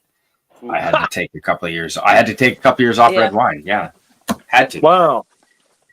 Oh, I gotta go, boys. I'll see you later. Yeah, I'm getting tired too, Carla. So thanks for Yeah, being here. Oh, We should probably I have to cut her take a down, kid yeah. somewhere. I have to take a kid somewhere. So, thanks for talking to me. Yeah, no, thanks for thank being here and talking with us. Yeah. Yeah, it's thanks for fun. popping in. It's wonderful to see you. Okay, bye. Yeah. Definitely. Take care. Thanks for your Yeah. southern hemisphere perspective on things. Yeah. Okay. Yeah, we're inclusive up here. We even include southern hemisphere thinking Yep. people. Oh, absolutely. And thank Oh, Australia for for- Milo. I do like Milo. The chocolate, it's a chocolatey drink like Cadbury chocolate powder, except better. It's an energy vitamin. Well, they claim it's a vitamin powder. I think it's mostly. Oh, and it's like probably Nesquik. even tomorrow night for her right now. It is, yeah. Milo, 18 hours in my ahead. opinion, is like the Nesquik powders here. But yeah, delicious. Yummy. I do like it. Yeah. Ooh, kidney and bladder stones in the future. That doesn't sound good, Daniel's Hot Oh. Topics. I know people that have had them. They're extremely painful. Belgian fries, yeah, they're so Yeah. good. Oof, yeah. Yeah, delicious. Yes, dark chocolate is very healthy and kills cancer cells. An antioxidant. Yeah, I've also read that It as is. well. It is. Yeah. Yeah, I believe that. Yeah, it sounds good. I like it. Greek red wine. Ooh, it was great. I don't know if I've ever had wine from Greece. Spain, yes. Italy, yes. No, me neither. I don't think I've had Greek wine. You have some chocolate with that lemon pie? Yeah, You say you interesting. did. Ooh. Yeah, that sounds awesome. Drove from Brussels to Zweibrücken in Belgium. Didn't get to watch anything. Didn't understand any of the French or Flemish. Yeah, it's well, French is Flemish. yeah, but the Dutch writing, the Dutch language, when it's written out, if you sound it out, you can make out some of the words in English. I did find that. So that was like reading out some of the street signs. You can sort of make some of them out, which was kind of cool. But anyway, gentlemen, I'm getting tired. It's 6 minutes before midnight. Sure. So yeah. What did you want to say, Rod? Go ahead. I just want to say one. I just want to say one quick thing. But like, then we can wish everybody off. But like, I got a kick out of the fact that I mean, when we saw it in the 80s, we're all just kind of like, cool, because like, remember Jean-Claude's movies, Jean-Claude Van Damme's movies? He always, now in order to cover up his quote unquote French accent, he always like, oh, I'm from Quebec, Canada. Right, exactly, right. Yeah. Yes, that's funny. Now, we all thought, I mean, but in retrospect, we all thought that was cool, which, hey, right on, he's pretending to be one of us, but at the same time, too. Anyone mentions Canada, we get all excited. Yeah. However, thanks, Carla Burton. Thanks, Carla. But you look at it now, and suddenly you suddenly realize he's not having the Montreal accent there, eh? Yeah, because like if he was truly Canadian, he would have the accent like this, he'd be sounding like that, and half his vocabulary would be English words with a French accent. Yeah, exactly. That's how they talk. It's half English with a French accent up here. Yeah, exactly. I mean, like it's like our Prime Minister Jean Chrétien. I mean, like he was funny. He sounded like Popeye. For Christ's sake. Yeah, he literally did. Yes. And Daniel's Hot Topic says if you could give advice to the younger generations, like preteens, it would be eat your veggies, drink your water, and take your vitamins. Definitely get your vitamins. 100%. Yeah. I'm not a big fan of the veggies. I'm more of the meat eating variety of person, but it's hard to force the vegetables down. And get your vitamins, definitely. And vitamins, a lot of people forget about vitamin D from the sunshine. Obviously, everything in moderation. Don't get a sunburn. But vitamin D from mild exposure to sun is really important to people. Really important. Yep. And that is health advice that I don't mind dispensing. So on that note, thank you. And William Shakespielberg, you might as well read what you wrote, and you can sign off from there. Yeah. Well, I just want to thank everyone for hanging out with us tonight and listening to the discussions. I feel a little bit guilty that I kind of droned on with this issue tonight. That's not what the intention was. It was just sometimes we have big brain. Sometimes we have big brain subjects, and you know what? Yeah. Let's face it. One of the things too, like I'm just gonna a quick quote from my favorite Professor Julius Sumner Miller. My singular purpose is to make everyone reach, and thus their brains are stretched, and their emotions moved, and their spirit touched. Exactly it. Yeah, that's right. Yeah. No, I wouldn't. I wouldn't. I don't even know why you would think that. Not at all. I thought that was a really good conversation. No, that's right. Subject to keep coming back, and a lot of the conversation has been loosely connected to that, so that was good. And yes, vitamin D is essential for bone health and our immune system, is fueled in a large part by vitamin D, which they're learning more and more about every day. They didn't know that 20 years ago. They thought it was just for bones. So at least I believe they didn't know that. Yep. Yeah. No, chopping wood and swimming and just general labor through my work, Eugene Bird. Just living in the countryside. I don't have. There's no gyms around here. Not really. Yeah. So I do sit-ups here at the kitchen. I'll take some weights. Oh and my put them God, above Lisa my popped head. in. You're in good shape. Hey, dude. Lisa.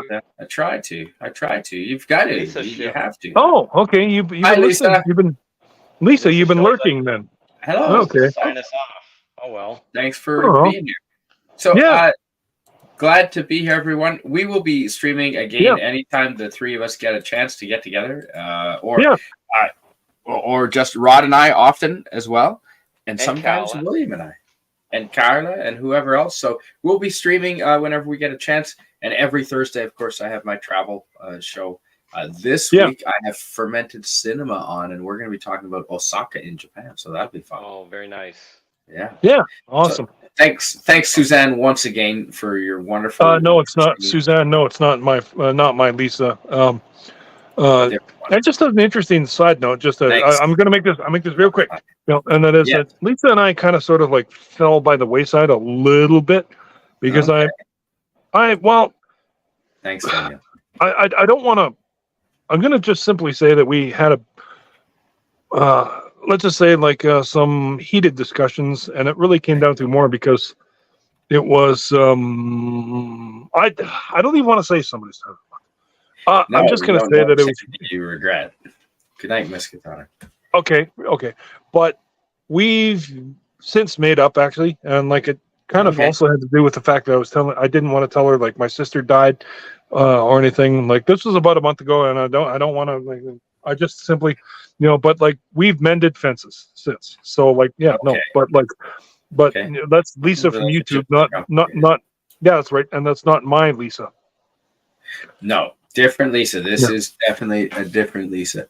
And relationships are complicated, definitely. Certainly not complicated with you two gentlemen. So I love having you both on individually or together. You're both great to have on. So thanks. All right. Good night. And on that note, see y'all. Thank you so much for being here. Get some sleep. Yep. Yeah. Oh my goodness. We're almost 3 hours. We're just shy of 3 hours, folks. Incredible. Yeah. So thanks for being here, everyone. Have a good night.